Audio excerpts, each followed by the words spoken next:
I'm here. It took me a little time to get in, but I'm here. Commissioner Young.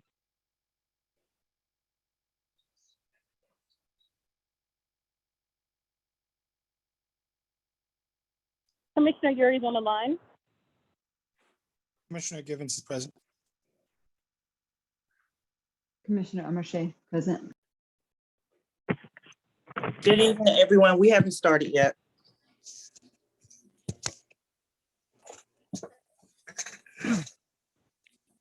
Ms. Barber, could you please bring up the agenda?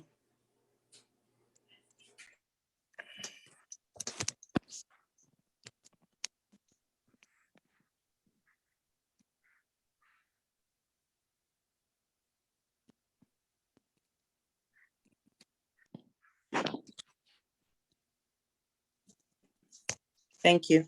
Good evening, everyone. This is Commissioner Wanda Wheatley. It is Wednesday, October 13th, 2021. We are ready to start our regular town meeting. We will start with the roll call. Ward 1, Commissioner Young. Present. Ward 2, Commissioner Amarche. Present. Ward 3, Commissioner Wheatley is present. Ward 4, Commissioner Givens. Commissioner Givens is present. Ward 4.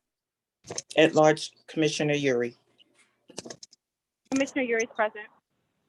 Thank you, commissioners. We are all here and present and accounted for. Next on our agenda is the approval of our minutes from our last meeting and our financials. I do believe, Ms. Barber, that there's an issue with the financials. Is our town treasurer on the line? Yes, ma'am. Yes, I'm on the line. Miss Melinda, would you like to explain the issue with the budget Sure. items? Budget versus actual. Yes, so on the budget versus actual, so first, last month I provided through July, and this month I had to just do August, because specifically with the budget versus actuals, you'll see on that report. Can you pull that up, please? Real quick.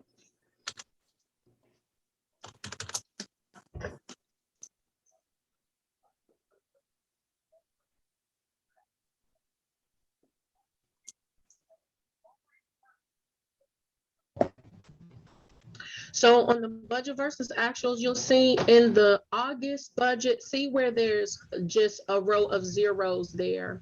Because when the budget was entered into the system, the entire budget was applied only to the month of July.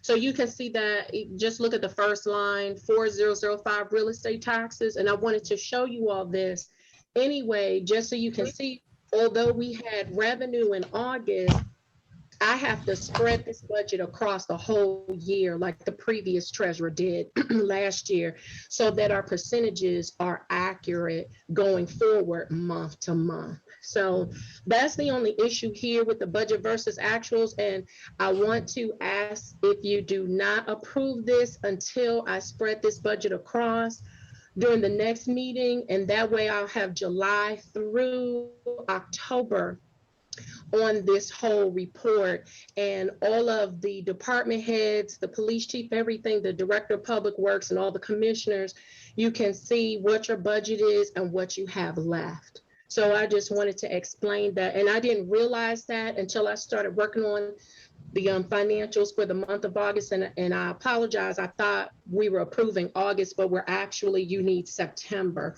So next month I'll have it actually through October, since we'll be meeting in November.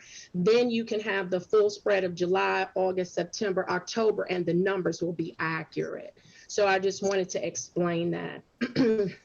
And then on the balance sheet and the profit and loss, that is just through August. I would recommend that you approve those, because when I got into the system, I got access on September 27th, which was later than anticipated. However, the last bank statements were reconciled from April 30th. So I had to bring 4 months forward on the balance sheet. So, and that's always the first step when you're taking over in accounting, so that your cash balances are correct. then you adjust your budget, and then you apply all your transactions. So if you remember from the last balance sheet summary, it was only like a little bit over 1 million, but that didn't include our ARPA funds, and it didn't include what I didn't realize until I actually got into the new system, all of the deposits and withdrawals going back from May, June, July, and August. So I wanted to make sure that these balances were accurate. So you will see that, you know, our cash on hand is actually almost 2.3 million at this point. And the profit and loss shows all of the revenue that we received in the month of August. So my recommendation is just for the commission to approve the balance sheet and the profit and loss, and then reserve the budget versus actuals for next month through October. Okay, thank you, Ms. Williams. So we also have the minutes. I've sent my corrections in to Ms. Gabriel. Does anyone have any edits or comments on the minutes or the financials at this time? I Commissioner have a Wheatley? couple comments on, I heard Commissioner Young first, and then I believe someone else was speaking. Commissioner Young, you can go first, and then the next person. yeah, on the minutes, there were 3 little things I saw on the green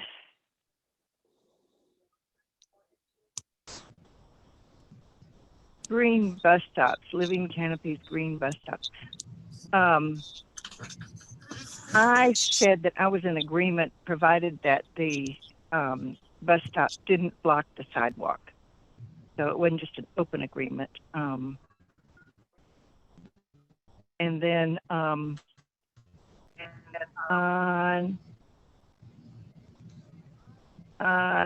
bulk trash, I'm trying to find that now. I've written these down. It seems like it said something about bulk trash. There was no bulk trash the day after holidays. I think it should be there's no bulk trash on holidays. And then on the brine update, I thought we had decided that we were not going to go forward with the brine at this point. I believe you're public- correct. I believe you're correct. We did not decide to go with that.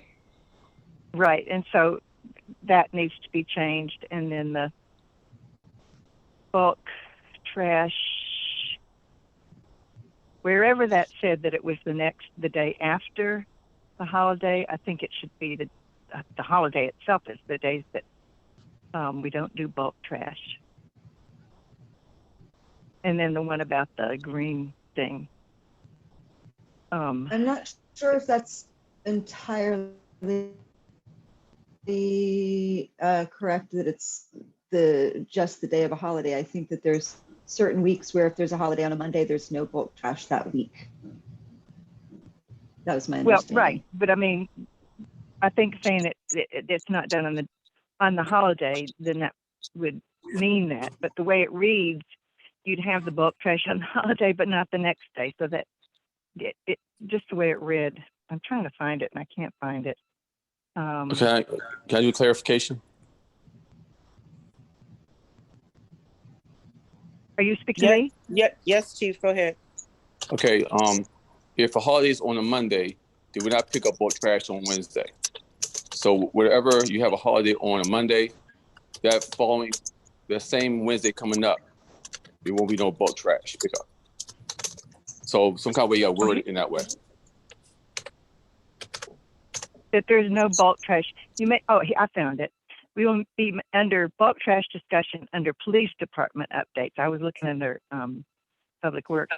We will be making sure we give out more information to citizens to remind them all that there is no bulk trash after holidays. We probably say the week after a holiday or something like that.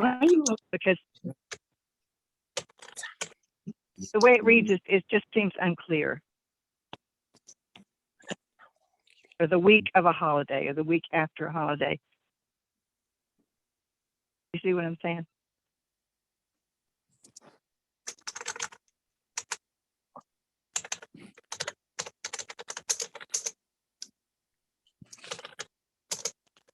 had to go out of town on an emergency family thing, so I didn't get to look at any of this till today, this afternoon, so I didn't get that sooner. There's someone who is typing. Can you please mute yourself? Thank you. Chief, did you have another question or is your hand still up? No, man, I'll take it down. Sorry about that. No problem. Thank you. There was someone else Anyway, who those wanted are to all- speak. Am I on Yes, mute? this is Commissioner Yuri. Go ahead, Commissioner Yuri. Okay, so concerning the appointment of Mr. Hill as driving the bus. So the first thing about, I guess, how it's stated in the minutes is that it's not exactly saying what the approved amount was. It's saying the motion for 25 failed, and then the next motion for $100 per week failed, but it's not stating what we approved or amended it for, if I'm looking at this correctly. And second, concerning the concerns that the chief had originally, because we went back and forth about it a little bit, and my name's not mentioned in the discussion at all, but at first the chief was kind of saying he would like to consider, you know, his officers for the position. And then as we went on to discuss, he more so expressed that he was concerned about the wording of it being part-time versus him actually wanting his officers to be considered for the position. I think we clarified that also. I have a question. that- Was that in the open portion or the closed portion? That was in the open portion. Which Because we section? went back and, if you just read through, you'll see a bit of the discussion. It goes back and forth a bit, but that discussion is missing from the meeting, the discussion that the chief and myself had in the open portion of the meeting. Chief Ayers, are you there? Would you like to speak to that a bit?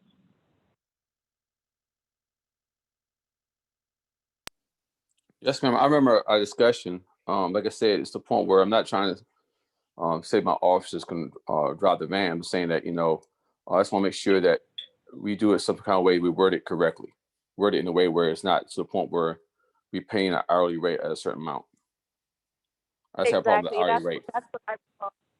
That's what I recall, that you just wanted to make sure the language was correct so that it did not seem like any one of your officers was overlooked for a good position or whatever the case is. What section are you referring to, Danielle? Which minutes? Because I don't see it. I don't believe it was the last meeting. I think it was a couple of meetings ago. We had that Yeah, discussion. I don't remember us It discussing wasn't. it. It wasn't the last meeting.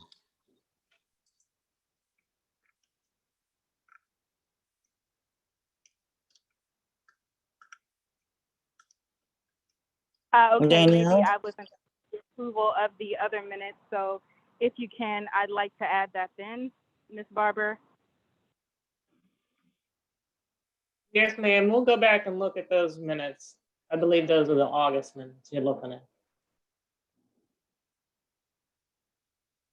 Yeah, we're approving the September minutes.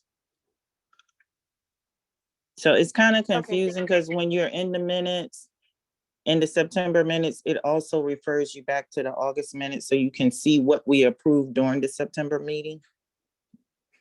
If that makes sense. Isn't that correct, Ms. Barber? That's how the Yes, system is ma'am. set up? Yes, ma'am. Yeah, I got confused myself when I first saw it. Because I didn't understand it either, but I get it. It's so anyone you. who's looking at the minutes for that previous month will see what we approved in that meeting. But for tonight, I'd we're still only like- approving the September minutes. Sure, thank you. I'd still like for Ms. Barber, if you can, to modify those minutes also, and to maybe refresh on what our determination was, because it's not giving a final determination on what we actually decided, although I think we've moved forward, but it's just not stated in the minutes. Yes, ma'am.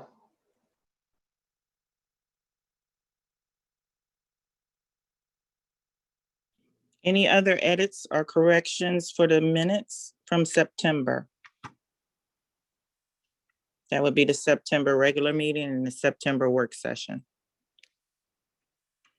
Any questions or comments on the financials?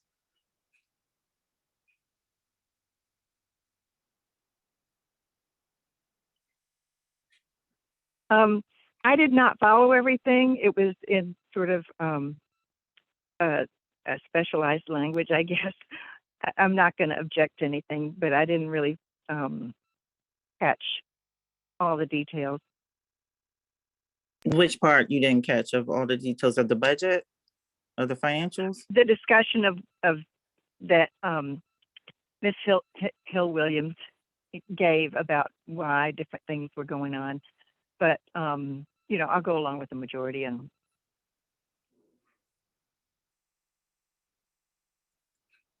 Well, the bottom line is we do not have the budget actuals versus the proposed for the month of September.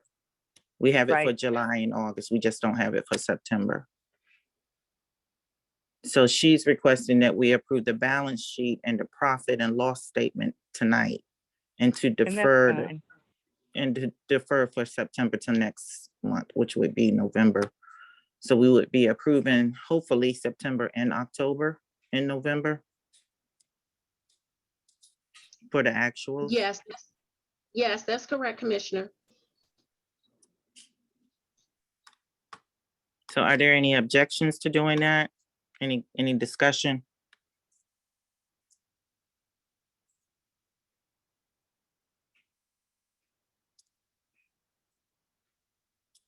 Okay, hearing no questions or comments or discussion, are we ready to approve the minutes and financials tonight?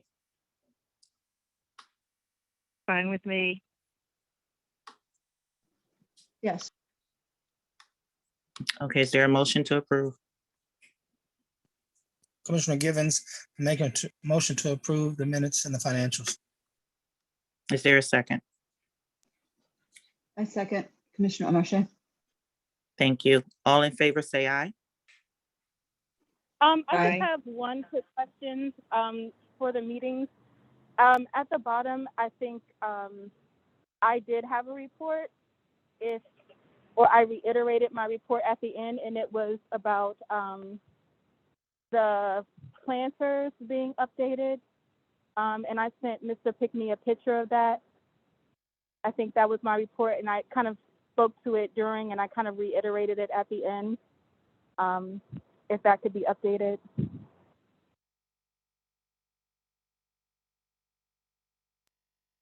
Yes, ma'am. Thank you. Other than that, I approve.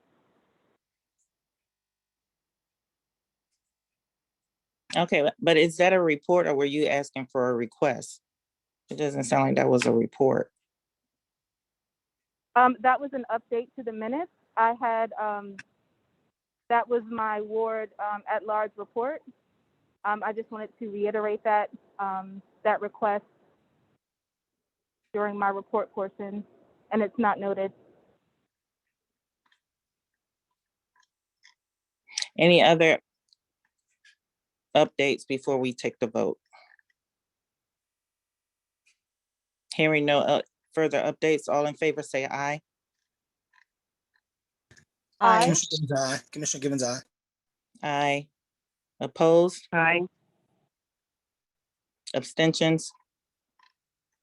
Hearing none, the minutes and the financials pass. That, for the record, point of order, the person doing the minutes, Commissioner Young indicated aye after, was that an aye to approve the minutes or an aye to oppose the minutes? That needs to be clarified because she is definitely going to be confused because I'm confused when I heard it. My mute was on, and so I had to repeat it. But no, it wasn't to approve, and I think I said it right before the. Anyway, it was to approve. Thank you.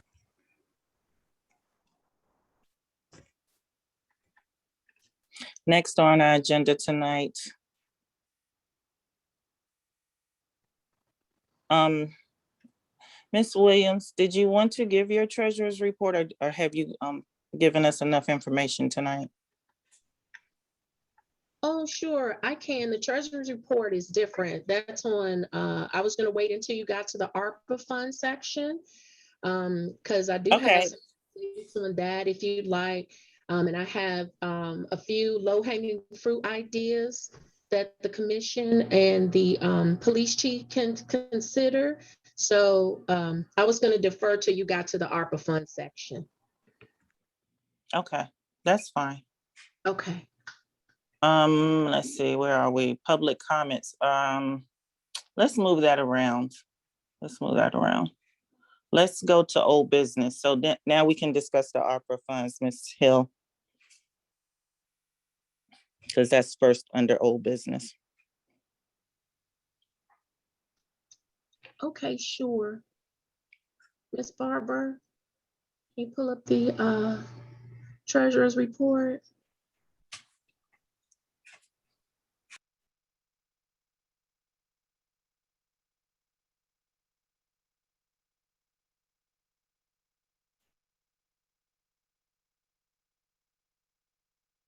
Okay, so we already went over section 1, and Chief Commissioner Wheatley asked me to separate my treasurer's report, do the financial separate, and then do the treasury management audit things, ARPA second. So if you can just scroll down. So I did just want to briefly mention the code enforcement billing. I am catching that up. I think the last bill was sent in June, I believe. And so those billings will be caught up as well for the next meeting. And then on September 15th, the auditors asked for additional transaction documents for 15 transactions. That was turned in a day ahead of time. That was due on September 24th. And that was provided to them on September 23rd. And I'm just awaiting the outcome of the audit. Maybe we'll have that from Lindsay and Associates for next month's meeting as well. And then I attended the Port Towns Quarterly meeting at the request of Chief Commissioner Whitley, and I was introduced as the new treasurer for Cottage City. I'm glad I attended the meeting, and I got a well-rounded idea of how all the port towns operate succinctly. On October 5th, I attended the Prince George's County Office of Management and Budget meeting on the FY23 municipal tax differential, and I'll go into more detail of those things that are due, but there's a questionnaire and a differential request form that I have to turn in by November 5th. And then on December 7th, the county will issue our calculated tax differential. And I'll definitely share that across the board. If we have any objections to it, I have to file that before the 14th of January to reach some concurrence. And I'll go into more detail with that at our next meeting. Scroll down, please. And then on October 7th, they issued the FY22 approved budget. I'll also share that across the board just for everyone's situational awareness. And then on to the ARPA. So our total award last month, I needed to confirm the amount. So we did get $1,133,341, and we've received $574,995 of that. We're still yet to receive $558,346. And so if you skip down, the webinar that was held on September 14th, and that talked about all the reporting requirements that I'll have to do on behalf of the town. There are some changes to the due date of the first report. Initially, it was due on October 31st, but I'd like to submit it on January 31st. It is actually due on April 30th, but they're going to open the portal in January. And, I just don't want to wait until then. I'm targeting January 31st to get started on the report. So I wanted to, I was trying to come up with some low-hanging fruit ideas where we can at least spend 10 to 20% of the ARPA grant funds within this first quarter so that we show some movement. One thing about this particular grant and being federally funded, there is some discussions in the overall budget of extending ARPA for an additional fiscal year. So the name of the game when you get this type of federal money is, you got to show that you are spending what you have, even if it's a little bit. We got to get started so that we're not at the end of the period of performance, because we can blink and 2024 will be here and then we're scrambling trying to spend, over $1 million. So I just came up with this little quick idea for rental assistance and utility and mortgage assistance. And I just came up with this little acronym, RUMAP, which stands for Rent Utilities and Mortgage Assistance Program. And it would be a grant that the commission would set aside for the residents. And we can even include business owners. We can expand this as well. And I just said, to at least let's get the first 10%, $100,000 approximately allocated to assist the residents of Carter City. There would be a criteria, and I started working on that. If the commission, as well as our police chief, if you all concur, I'll do the implementation plan, which is a document that has to be turned in. And then the criteria for the application of how residents or business owners would actually apply for the loan. And then the criteria for proof that they have bona fide documentation, that they've had a hardship based on, the pandemic, and they need either rental, utility, or mortgage assistance. So this is just something quick I just kind of came up with. I wanted to introduce it, get your thoughts.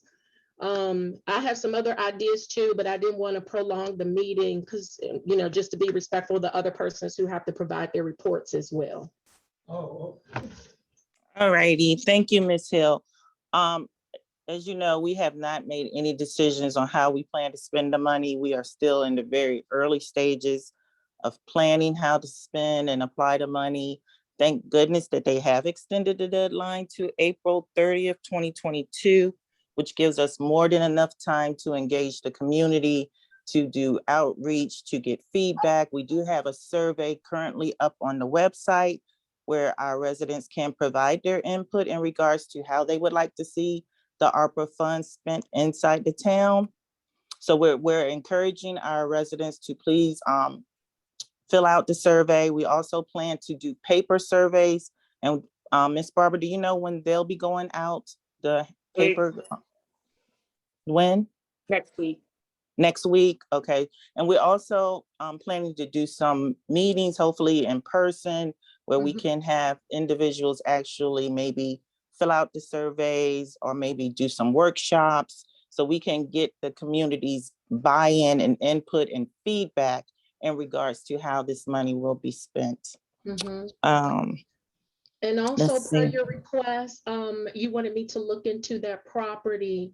And it took a little while to get the disposition on it, but it has been taken off the market. However, it can be purchased directly. It doesn't necessarily have to be listed to be purchased. And that property, we can use ARPA funds for that as well. We just have to tie it to one of the criteria for the funds. I know you guys had a community center idea for that property. So we can continue to explore that, but it is available for sale. That's great. Thank you. I have a And question. I do have a question for you regarding the ARPA funds. Is that in a separate account? they actually gave us those funds in our SunTrust general account. Okay. So I can take those out. I can do a line item transfer I can transfer those funds out of our general account and put it into the capital improvement account or any one of the other 4 bank accounts that we have. Well, my thought is that we just open a new account with just that money in it so we don't get it mixed up with our general fund or any of our other accounts or assets. Yeah, So that's a good idea. I think we should put it in a That is a separate good idea. account by itself, so we can track that money to the penny without getting it mixed, confused or mixed up with any other funds that we currently have or that we will receive. I think we should Sure, also and- add line items under that amount to specify what it's being paid for when the time arises. You Also, broke up, Commissioner Yuri. We didn't hear what you said. I'm sorry, I said in addition to creating an individual account for the grant funding, I think that we should also create line items under that specifically to kind of show how it's being paid out instead of, putting line items in our budget for where it's going to go. I think it should have its own line items and payout. Absolutely. And this, Williams Hill, I'm sorry, maybe you need to reiterate a few things for me. So the funding actually just came in, but we have less than a year to actually issue it to wherever the town needs. Is that correct? So we have to spend it all by April 2022? No. That's just when the first report is due on how the Okay. town has begun to spend the money. So I don't want to just report zero, I want to show that we're actually using it. It was issued. And so we just really need to get started. And if this is not a viable program, public safety, a lot of the things that maybe the police chief wants to put in place, we can use these funds for that. We just have to get started. So I was just kind of, just trying to get the brainstorming going by just introducing this idea for rental utilities and mortgage assistance, because that's something we could put together fairly quickly, notwithstanding whatever the police chief may recommend. Okay, and when is the end of the time period that we have to actually utilize the funding? December 31st of 2024. Okay, thank you. Mhm. And That's at a that point, whatever funding we don't have will be retracted, correct? Well, they haven't given guidance on that. I believe it'll go back to the treasury. So I, would prefer that we use all of it. Absolutely. Thank you for clarifying. Mm-hmm. Madam Chair, I have a comment. Yes, Mr. Best, and then Commissioner Young. I just want to state that the commissioner indicated having line items for the American Recovery Act funds in your separate bank account. I suppose you can have something like that, but your charter requires all revenues and expenditures during the fiscal year to be reflected in your annual budget.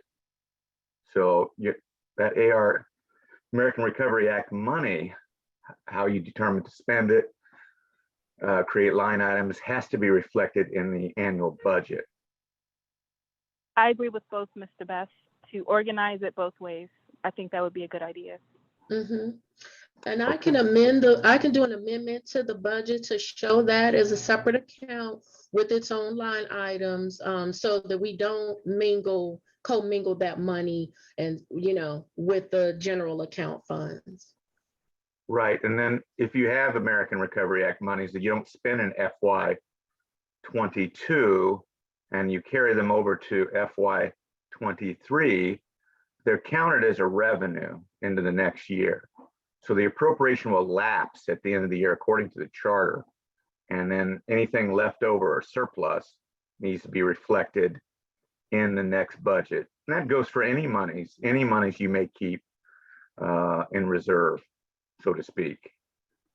Essentially what Mr. Best is saying, that the $500,000 that you all just received, the town just received, there must be a budget amendment to reflect that, and that would reflect onto the current budget as it sits, to be injected into there as well.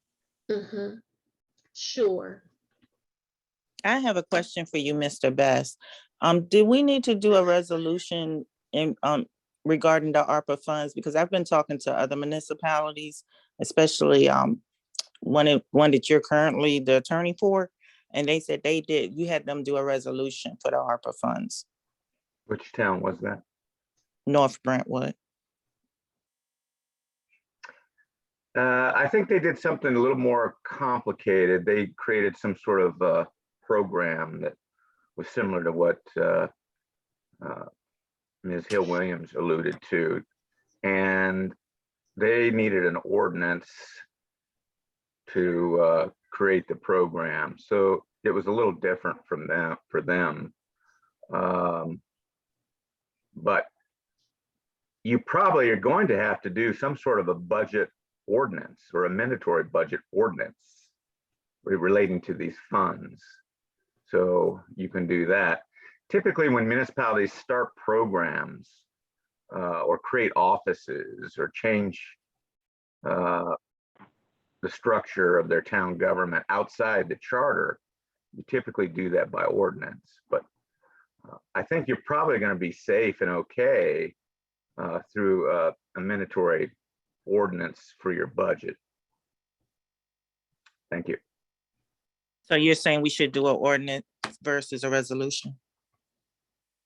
Well, you have to. You're required to do budgets and budget ordinances and mandatory amendments to your budget, assuming that it changes the major line items of your approved budget.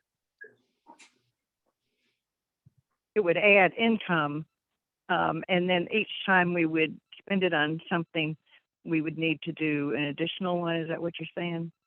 Yeah, like in last May, when you were formulating the budget year we're currently in, and you were approving the budget, and you did that by ordinance, and then you get this large infusion of American Rescue Plan Act monies, that certainly has to go into the coffers of the town, has to be reflected in your budget. So it's a very large sum of money.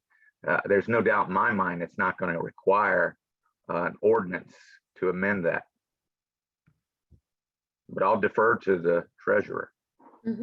That was going to be my next step, is to actually amend the budget, because this money was received after the initial budget was approved, and especially because it was deposited into the general fund account with all the rest of our operating funds. So I have to do an amendment to the budget, and then for whatever projects or programs that the commission, or if we do a public safety, whatever it is, then I have to do a resolution for approval to use the funds for that purpose with that specific line item.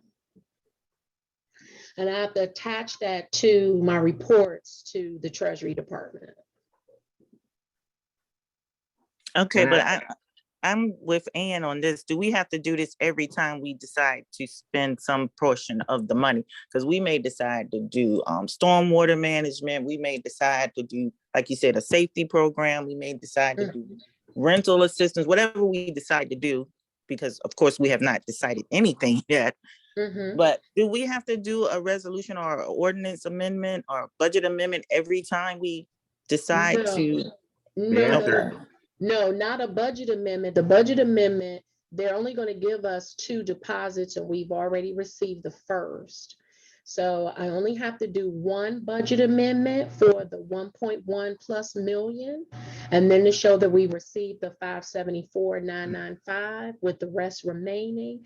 And then, we can take a little time and decide if we want to do public safety or whatever. Say it's like 3 different things we want to do. I don't see why that couldn't all be on one resolution. Kevin, is there any deadline for how quickly a budget amendment needs to be done after we decide we're going to spend money on X, Y, or Z? No, there was no hard and fast date for your budget amendment. We just need to do it before we select what our programs and projects are going to be. Okay, no, I know that, but I was asking Kevin, is there any requirement that we amend the budget each time, or a certain time period after we have decided how to spend certain things? Well, spend certain amount? Well, first of all, if you plan it right, you only need to make a very few, 1 or 2 or budget ordinance amendments. If you plan it right, in terms of how you're going to spend it, perhaps a minimum amount of legislation, so to speak. Timing depends on whether you do the amendatory ordinance for the budget by emergency ordinance or by regular ordinance. Of course, a regular ordinance requires 2 readers and is done in the normal course of business, whereas a emergency ordinance can be done the same night it's introduced. I have a comment more on the substance of this. May I go? Madam Go Chair? ahead. Go ahead, Ann. Okay. I agree. I like the idea that our budget manager has put forward about rent, utilities, and mortgage assistance. And I think that it would probably be a good idea to move forward, at least allowing people to apply for that, because as I understand it, there's been some money that's been held up. And so people may be in need right now. So I would not want to put that particular one aside for later on. But, you know, we probably don't need to do the budget amendment until actually we're ready to disperse the actual funds after we've gotten the applications and made the decisions. And then on the house, on the property on Cottage Terrace behind the town hall, I think that's something, you know, we're moving forward on that, and whatever the timing is on that, you know, as soon as we can go forward on that, that does sound like another good idea. And then of course I agree with reaching out to the community and getting community input on all of this, whatever works best. I've expressed some concerns about how many people actually show up to meetings. So I would not oppose doing a meeting, but I want to try to figure every possible way that we can get through to residents to, you know, get their input however they can do it. I like the idea of sending out the paper document and just getting that input however we can. But I do like the rent, utilities, and mortgage assistance idea. Madam Chair. Thank you. Yes, Mr. Best. I just wanted to expound a little bit about your question about what happened in North Brentwood on their budget. What was different for them is they wanted to create what's called a reserve fund.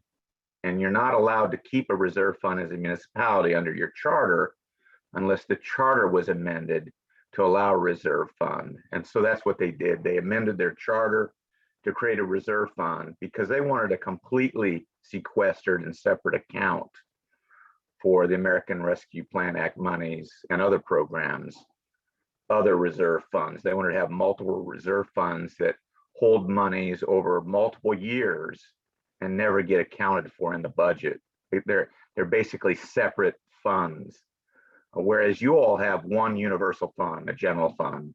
And so all your monies that come into your town, whether they lapse or not spent in a particular year, whether it be red light or speed light cameras, you have to reflect that in your annual budget every year. North Brentwood did not want to do that. They wanted a separate reserve fund. So that was created by charter. So I hope that explains maybe your question. Or Madam Chair. Yes, thank you, Mr. Best. Commissioner Young, Commissioner Givens, I believe you have your hand up, and then we have a hand up from the public from Ms. Sawyer. So Commissioner Givens, will you go next, please? Yes. So I just recently read, and I could be wrong, and I could do some more research on it, that the problem, so we're throwing out stuff like rental assistance programs and stuff like that. And for me, why are we repeating these programs that are already in place? Prince George's County has a program in place. I'm looking at the website now. It has a number of criteria instituted on there. And I don't think that if we're talking about assisting our residents, we need to be ensuring that we direct them to those resources and being able to use those funds that are within our preview to be able to more so directly impact and not be repetitious in the same types of programs and utilize those funds to better serve the residents of our community, as opposed to creating an additional repetitious program. So before I would venture into just automatically jumping on that bandwagon, to ensure that we do some research and homework to ascertain, like, because my understanding, there was a lot of people that have not applied, and I could be wrong, but that's what I recall reading a few months ago. But I do see the program is still up, it's still operational. It's got they're speaking of, if you're anywhere up to 18 months behind, they're willing to catch you up, and so on and so forth. So I yield back at this time. Thank you. Thank you, Commissioner Givens. That was a good point you made. Ms. Sawyer, you have the floor. You have 3 minutes. Hi, thank you. I believe I'm off mute. I just had a couple of things that I wanted to say. First, I appreciate again having a chance to talk to the town now. I've been speaking with some of my neighbors, and there's a lot of interest about reviving what has been a civics organization here in Cottage City, a group of residents who can come together and talk about what's going on, not just in the city, but now with ARPA funding, with the Metro now announcing that they would like to put a Metro stop down by the Peace Cross. There's a whole lot going on. I'm wondering what town might be able to do to help as far as space, or even a Zoom number, if there's someone I can follow up with in the town in the next couple of days. A lot of folks are kind of segregating in some ways from these meetings because people work on Wednesday nights or they don't have childcare. I myself have to go and take my toddler and put her to bed. But we'd be able to meet at other times and get a little bit more consensus on what's going on and how we'd like to see priorities set. Thank you. Thank you. Are there any other questions or comments? Yeah. So Miss Sawyer, so there's nothing that stops you from organizing, regenerating that group. Commissioner Young had done that in years past, and so basically, what the town augments that by providing you all, because it's a public, open to the public,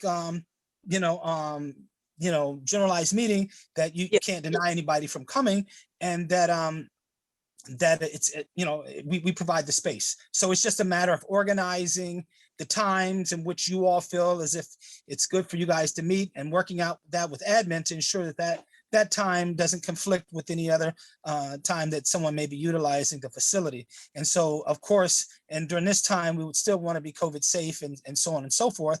But if you wanted to kind of create that civic association, there's nothing that prevents you from doing that. And there's a number of things that, that we had talked about, that just commissioners can't do it all. And there's a misconception that we're doing it all, because we're not. There's a lot of things that we're missing here, and we know we can't do it all, but we're doing the best we can to get the meat on the bone. So there's stuff like that we had talked about, i.e., I think that there should be, and these were good ideas. One of the ideas that I had, or we had discussed, was to create a welcome package. There's a number of people that moved into town, and people don't know the resources, a number of things that we offer in the town, and the activities and so on and so forth. That would be a welcoming package, something, and also not just during that welcoming package, talk about the history of Cottage City, the structure of our government,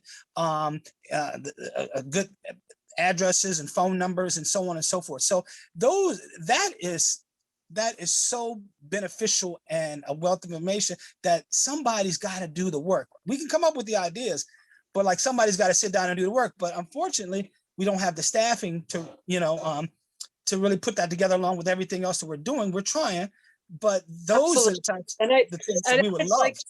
I'd like to donate that time. I fortunately have 3 days a week. It's about 24 hours a week for the next 6 months. And I've been talking to the library. We've been looking into some grants in a variety of areas, and would really like to help get the community talking about some of those projects that we really can't put on your shoulders. That if we can get out and do the work, I'd like to see what we can accomplish. So is there someone that I could follow up with directly? I mean, I would just say that, I mean, I mean, I guess the best person to probably have a conversation with would probably be Ann Young. She's done it.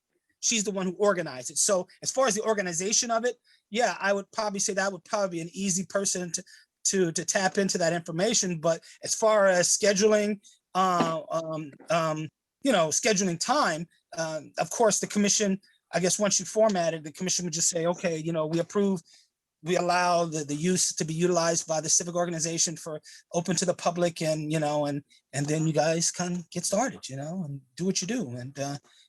So, but I would say, probably start by talking to Ann. She can give you and she could probably tell you where she left off and some of the things they had wanted to do or thought about doing, some ideas, and maybe you can talk to her about some of the things you guys are, you're and your constituents, you've spoken to around the community have discussed.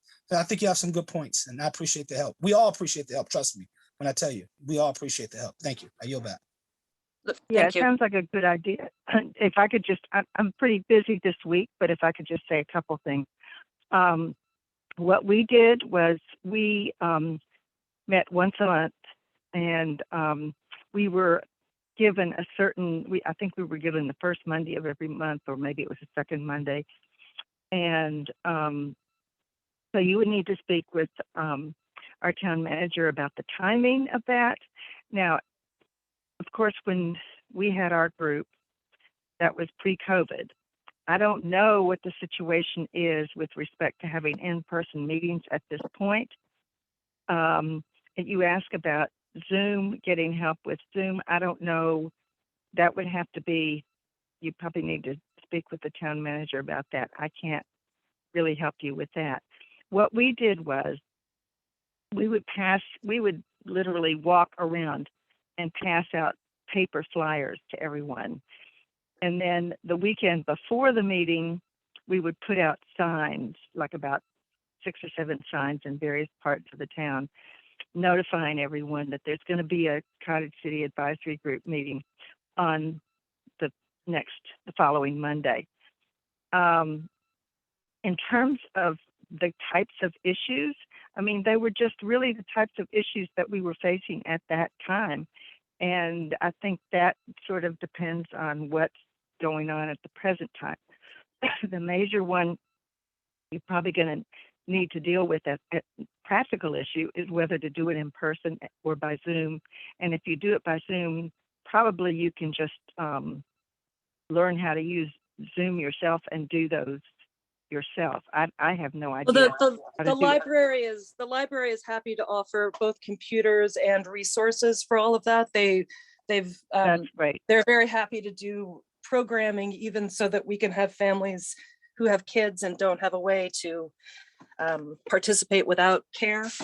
So I think we have some really good ways to move forward. It's just, again, the following up. So I don't want to take up any more time. I will follow up with you, and I understand you're busy this week, and then I'll be in touch with the town about some dates for the facility. I appreciate it. Thank you. Okay, good. Ms. Sawyer, I'd like to add also, if there's a time that you want to organize to get together or whatever the case is, I'm happy to lend my time and computer or whatever the case, whatever you need to kind of get that started and to take notes to brainstorm with you. So, I think, mainly Commissioner Young, but the entire commission wants to hear from residents. And if you have a group that's there and they want to speak their mind and consider, what could be done for the town, I think that's wonderful. And feel free to reach out to me also. I'm right down the street from you. I can lend my resources and time, no problem at all. We actually had a set time on each town meeting for myself and Joan Copeland, who started the group with me, to speak to the commission. And, didn't take a lot of time, just a few minutes, but that could be arranged also. So you would get your priorities together as a group and bring it to the commission on a regular basis.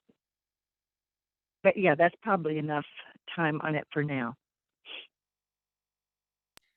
Thank you. I see Ms. Hill Williams, your hand is raised. Would you like to speak? I raised it and then I lowered it, but these are all excellent ideas. And I also wanted to mention, we can go even wide scale if we want and do some upgrades and improvements to the broadband system, as well as if there are any water or drainage issues within the town. I would, love to work with the, Director of Public Works on that, to put a project together to, improve water quality. It's a lot of things we could do. Those projects take a little bit longer, but at least we can, get the ball rolling. And I'll pull some more information for, the commission consideration for the next meeting on those larger projects. I think Public Okay. Works is working on the water drainage issue, as well as the chief with the state on the particular area down on 43rd. Okay, well, these funds can definitely be used to supplement that if there's, not enough That's a- funding to cover those projects. We can, leverage some of the ARPA funds to complete those projects, especially if it's something that the Director of Public Works wanted to do and we didn't have the money for it before, you know what I mean? Good idea. We have That's some great. leverage there. All And right, I great. think Greg's on. Thank you. Thank you, everyone. Very good discussion in regards to the ARPA funds. We're going to move on to the next item on our agenda tonight, which is the Cottage City Scholarship Award. And I believe we had one recipient to apply for the scholarship. Is that correct, Ms. Barber? Yes, ma'am, you did. And hopefully you all had an opportunity to read her essay and make a decision whether or not you'd like to make the award to her completely, or what you all would like to do, if you'd like to reopen it or however you wanted to handle that. Okay, is there any discussion in regards to that? Do we want to reopen the awards since we only did have one person apply? No, I don't think that that would be fair. And in our previous way we've done it, those who applied. And if it was only one, then we awarded all of it to one. I didn't make that rule. I didn't agree with that rule, but that's what the precedence was. And I think that if we're gonna have that as our precedence, then we need to continue down that line. I yield back. I think we can continue it for this year, but I think next year we need to revisit that. I think we need to make a change because I wasn't on the commission when they made that rule. Any other comments? I don't or think it was discussion? ever.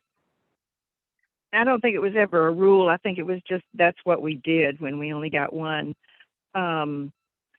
But Demetrius does have a good point. If we advertise it and get it out to people and we set a deadline, sort of ought to hold to that deadline unless nobody applies. But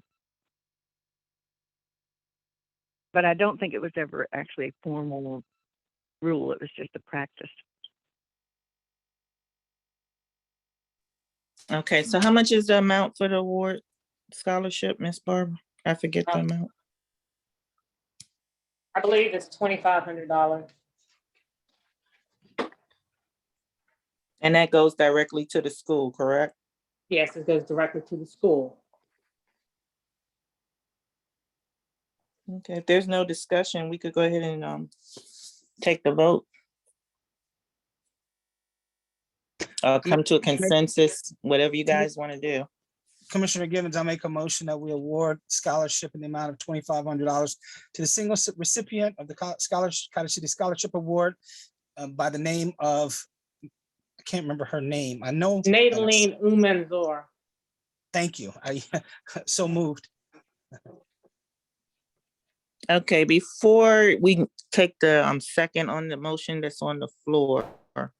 Well, you know what, let me get the motion through and then, because there's a comment in the chat. Is there a second? And then we'll have a discussion. I second Commissioner Amarche. Thank you, Commissioner Armache. So there is a comment in the chat. So we'll have a discussion. And the comment in the chat was, was this need based on merit? Was this needs based or merit based? Is the question. I would say, I don't think we- go ahead.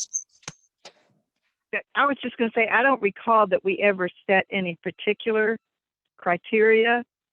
And when we got more than one application, we would just look at them and judge them according to what they said in their applications. But my memory could be off on that. So there was a requirement. There was a requirement to do an essay, and their transcripts had to be submitted for review. So that previous transcripts had to be submitted for review, and then the commission would, based on the essay along with their residents, make a ranking as to who might get first place, second place, and third place. It wasn't based on their financial situation or anything as of that. They had a need. They applied. They had to live within Cottage City though. They had to be residents of Cottage City. Couldn't be any outside entities. And then they had to be not necessarily. One of the other criteria was it wasn't necessarily a college they had to go to. They could have gone to a trade school, hair school, automotive school, or anything like that, or junior college. So, and I think that was it. I yield back. Demetrius, do you remember if there was an age limit? No, there was not. As a matter of fact, one of the young ladies that lived on my block further down, she's since moved, and I believe she graduated. She was going to school for her master's degree in Massachusetts, but she was from here. She went to high school here, and she had wound up going to college there, but her parents still lived here, but they've since moved. Her grandmother has since moved. I yield back. Thank you. Did that answer your question, Mr. Proctor? Hi, this was actually Mrs. Proctor. Hello. Oh, I'm sorry. It just said Proctor family. I'm so used to your husband being on the call. Yeah, we're both. I'm here too. Easier. So the question was just to clarify. So just as someone who's looking into her master's and who's kind of dealing with all this, scholarship stuff, so if it isn't specified, it might be one of those situations where people assume that it's needs-based or merit-based, one or the other. So if we clarify, it might allow more people to apply. So let me just give you an example. If I know that a scholarship is needs-based, I tend to not even apply because we're right on the verge of not being poor enough. And so I just go based off of merit-based scholarships. That's just me, but I know a lot of people who are in the same boat. So if there's a student out there who is looking for support in this area, but they can't tell what this is based off of, or if it's not based off of anything, if everything's just kind of, thrown in there, then they might make some assumptions that might make it so that they don't even look further into it, is my point. So maybe there needs to be some more specifics involved in getting the word out and making sure that it's very clear that what it is that you are looking at, so that people, are just clear on what it is that you're considering when you're deciding, if that makes any sense. Yeah. But so here's the thing. That's what we do. When we put out the information for the scholarship, as it was initially put out, all of that information was inclusive on a yearly basis prior to putting the information out there, letting everyone know that the scholarship is available and the criteria. Now, what I think we should do is I think one of the ideas that we probably should do, as opposed to just putting out like 1 month of that information, we should probably spread it out over several newsletters throughout the year, letting people know so that they can be prepared. Starting in, I think we start accepting applications in either April or May, if I'm not mistaken, because what we also used to do, and I say used to because the commission at one time was having to do some of this or was partaking in some of this, but now a lot of what we're doing is transitioning and our admin staff is taking over. So I can't, to be honest with you, I can't say 100% with absolute certainty that practice has continued. But if it has not, I would I would implore that the admin pick that ball back up and let's get back on the ball with that so that we can, if they haven't, I'm not saying they haven't, so that we can continue along down some lines of consistencies, because you're right. But I think that if we do it over a period of time, we put something out in January, we put something out in maybe March, every other month, just letting you know that in April, West Ames come open and these are the criteria, please feel free to apply. And the close date is, June, whatever. And so that everyone's informed. So, and thank you. I yield back. Thank you. Did that answer your question? Yes, thank you so much. Thank you. So if there's no further discussion in regards to the scholarship, we still have this motion on the floor. It's been properly seconded. I would like to take the vote if we're ready. This is to approve giving the scholarship to the one applicant. Yes. Aye. Okay, Commissioner so Blumenthal, aye. thank you. Commissioner Armache, Aye. Commissioner Yuri, Commissioner Yuri, aye. and Commissioner Wheatley, aye. Motion passes. Thank you, everyone. Our next item is the DIR proposal and contract. Ms. Barber, will you or Mr. Pinckney be taking that one?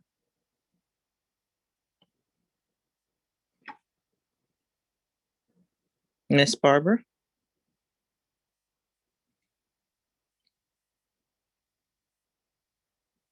Sorry, I was on mute. So we'll both jump in on this. I'll start off by saying that this is in response to the CDBG grant that the town received back in 2019 from the county of $163,000 to do sidewalk improvements in the town. It's taken quite a bit of time for us to get to this point, and we're so glad that we are here. We have before you tonight the proposal and the contract for DIR Construction Incorporated, which is a firm out of Laurel, Maryland. And they were the lowest bidder to the responsive RFP that we put out. They have met with the county and myself and Mr. Pinckney, and they do meet all of the requirements that are necessary, and they understand the necessary paperwork and procedures in participating in a CDBG grant. We feel confident that they will do a good job. The amount of the award is $149,500. So that would leave some room for some change orders, which would allow us to do a little bit more than they had originally anticipated doing for us. But we'll see how far the funds go given this current atmosphere that we're in with supply and demand of raw materials. We would like to get this started as soon as possible, given the winter months are upon us, and our award deadline date is December 31st of this year to have all the work completed. I'll bring up the contract for you all.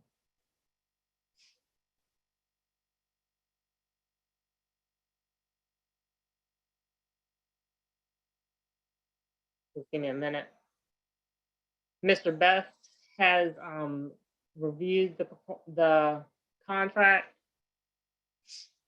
and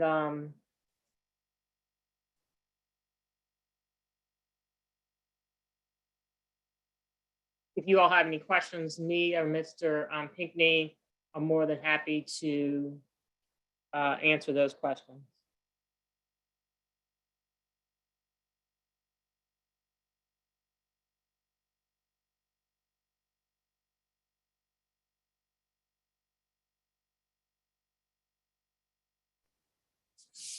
I don't have any questions, Consuelo.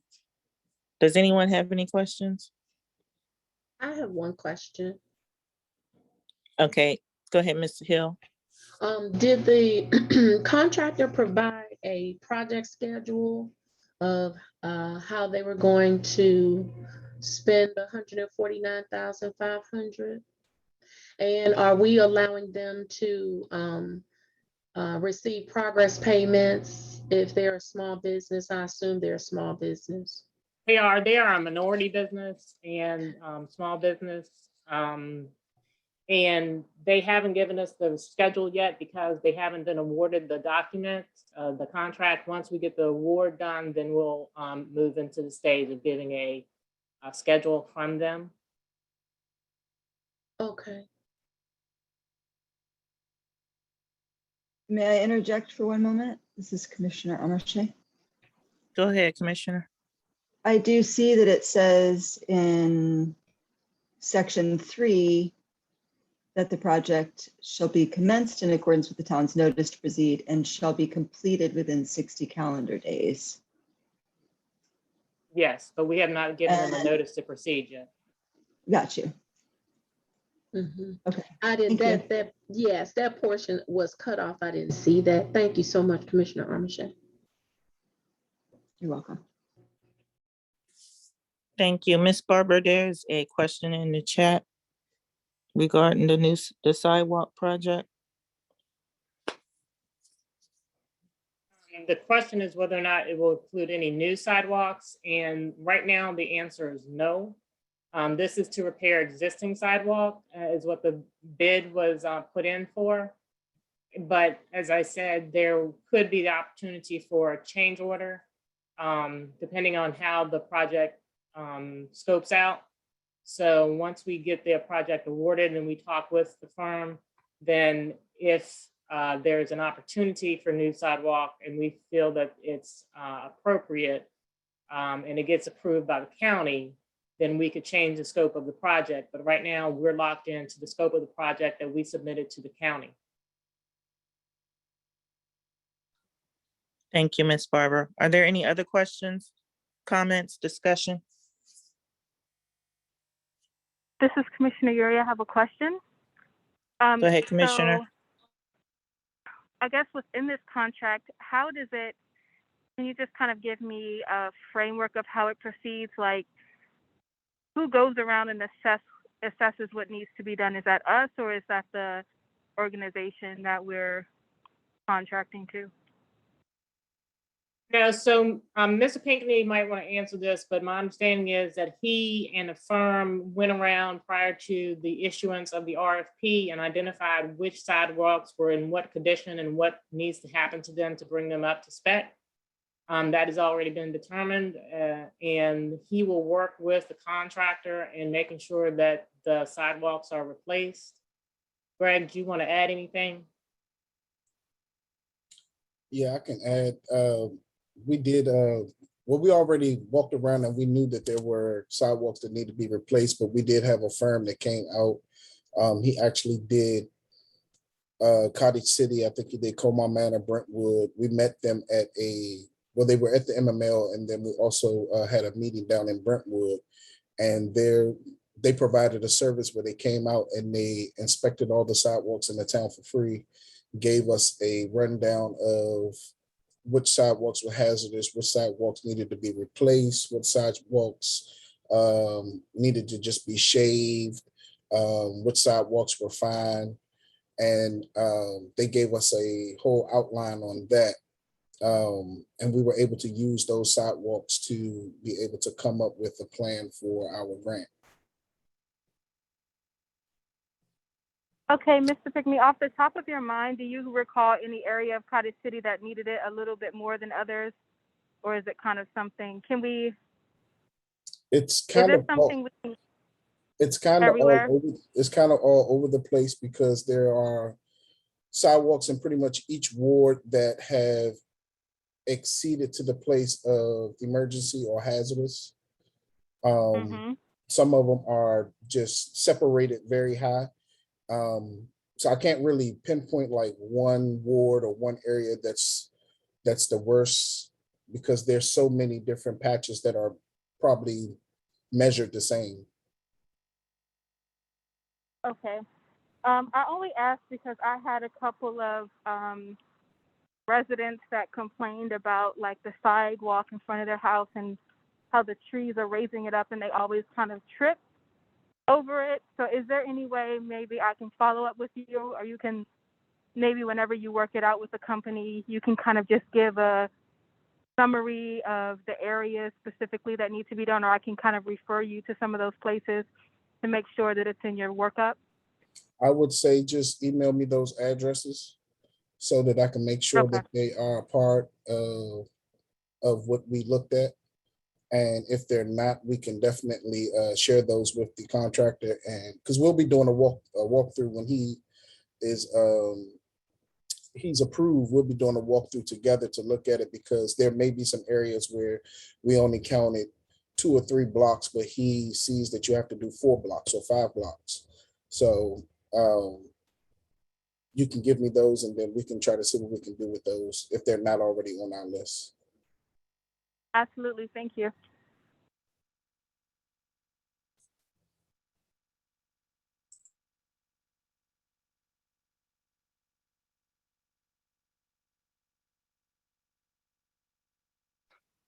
Thank you. So, any other discussion on the contract? If not, are we ready to take the vote?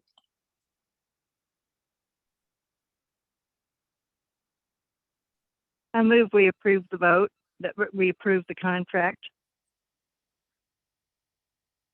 I think you have to say the I- amount. I think you have to say the amount. Oh, then maybe somebody else should do that. I haven't got that right in front of me.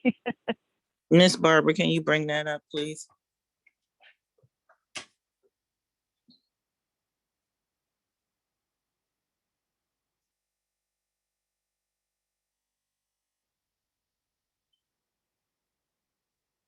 Okay, I move we approve the contract for $149,500 with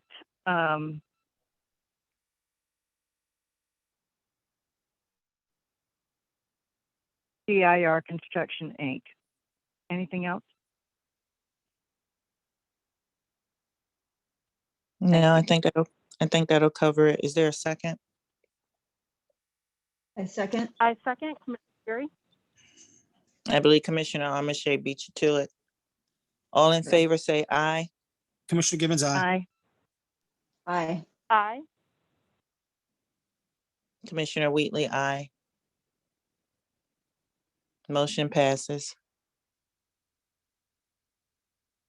Okay. On that, I'll just say, Greg did contact us, and I walked around with him. Bill and I walked around with him and the person from the company and looked at the sidewalks, places that we had seen.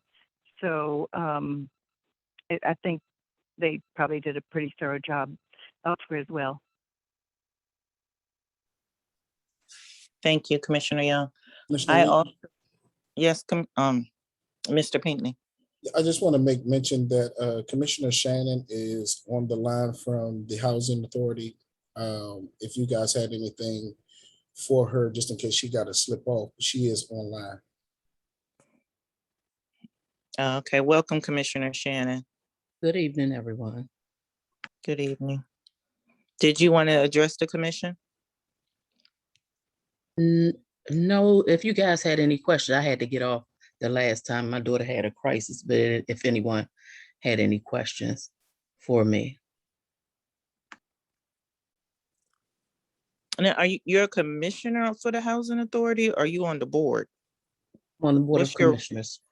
I'm on the Board of Commissioners for the Housing Authority of Prince George's County. And who's the director?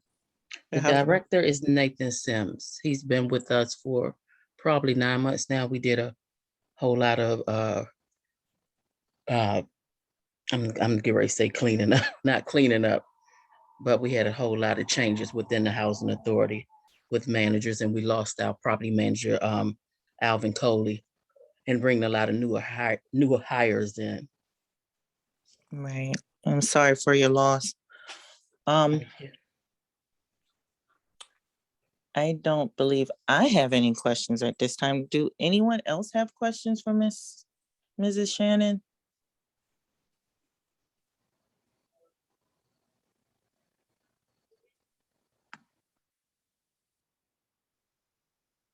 Chief Ayers, I do. Go ahead, Chief. Yes, ma'am. I'm supposed to have a meeting with housing shortly in reference to some concerns over at Carter City Towers. And I'd like to see if possible, if you can leave your information in the chat message box. I can actually make sure that you aware of the meeting we're having coming up shortly. You have it with the housing authority, with the director? With the director and I guess the property manager over there at Cottage Terrace. No, I wasn't aware, but I'll leave you my information, Chief Ayers. Thank you very much, because we definitely want to talk about security over there and some of the other issues that are occurring over at the towers. Okay, Thank you. thank you. Thank you, Ms. Shannon. All right, so next on the agenda is the police general orders. Chief, are you ready for us? Yes, ma'am. I'm requesting permission to move forward with a vote tonight for we can actually move Lexipol into the forefront as our general orders for the town of Cottage City Police Department.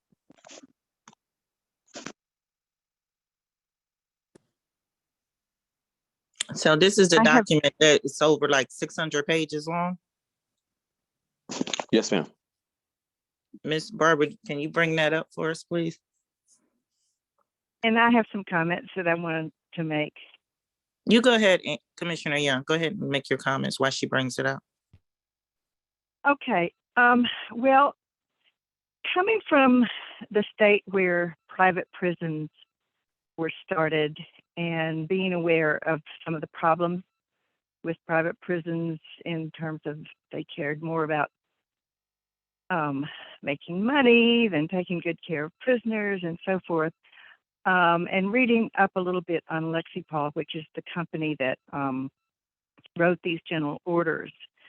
There have been some similar, well, not dealing with prisoners, but some criticisms of them in terms of there being, well, let me see if I can. There's a law review article in the Texas Law Review, University of Texas Law School. Several concerns arising from its for-profit business model focused on liability risk management and lack of transparency or democratic participation. And there's been some criticism of Lexipol as it was started by some ex-police officers who became lawyers. And, you know, there have been a few articles out there criticizing their approach. My concern that I had expressed earlier was that since it was so long, and since nobody, including Lexipol, had made any comparison between these proposed general orders and our charter, statutes or ordinances or employee manual, that there might be inconsistencies. I picked up on one because we had dealt with the situation involving secondary employment, but given all the numbers of pages, I did not have time to obviously do the many, many hours that it would take to do a close comparison. And then I think I heard from the chief that, or from somewhere, that Lexipol counts on us to note any inconsistencies with our charter ordinances or employee manual, and then to tell them, and then they would make the changes. But, and so I had suggested at one point, I think in email, that we have our lawyer do that, because I do think that whatever we adopt needs to be consistent with our charter, with our ordinances, and with our employee manual, as well as with the state laws. Now, I understand that they've proposed some changes based on the state laws, but I was just looking today at some parts of it and some issues. And I noticed, for example, if I can, in the proposed general orders on page 48, there is a section on the carotid control hold. And I found a set of general orders from Oregon. I don't know if they're still in date, but where in the Oregon one, they specifically say that you can't use these with females known to be pregnant, with elderly individuals, with obvious juveniles, and they have some other limitations on it that are not in these proposed general orders that Lexi Paul has written. And then I read, there's an article in the Washington Post, I think it's fairly recent. There have been other articles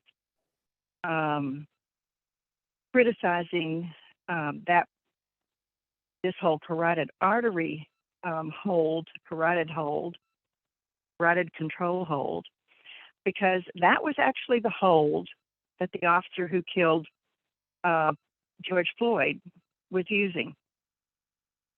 And so that has gotten some serious criticism.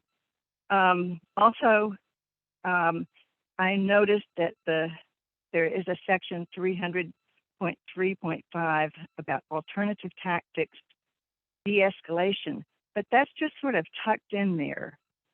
And I don't know, maybe there's another whole section which emphasizes that, but it disappoints me that that's not emphasized more, and that the particular hold that killed George Floyd is still permitted. So I could go on. I won't take any more time, but I understand that the chief is under some time pressure to get this adopted, because we've gotten some Freedom of Information Act requests. I've tried to find out what the other court towns are doing on this, and I was not able to learn anything. And I know the practicalities of, doing a whole set of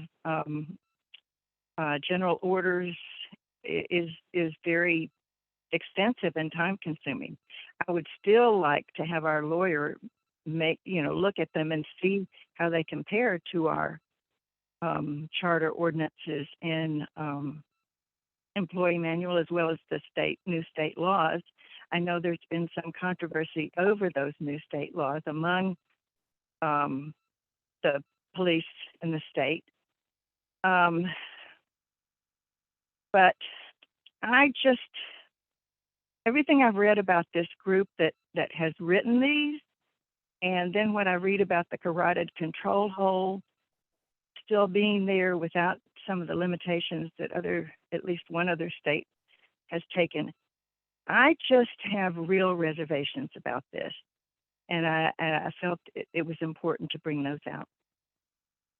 So thank you for listening.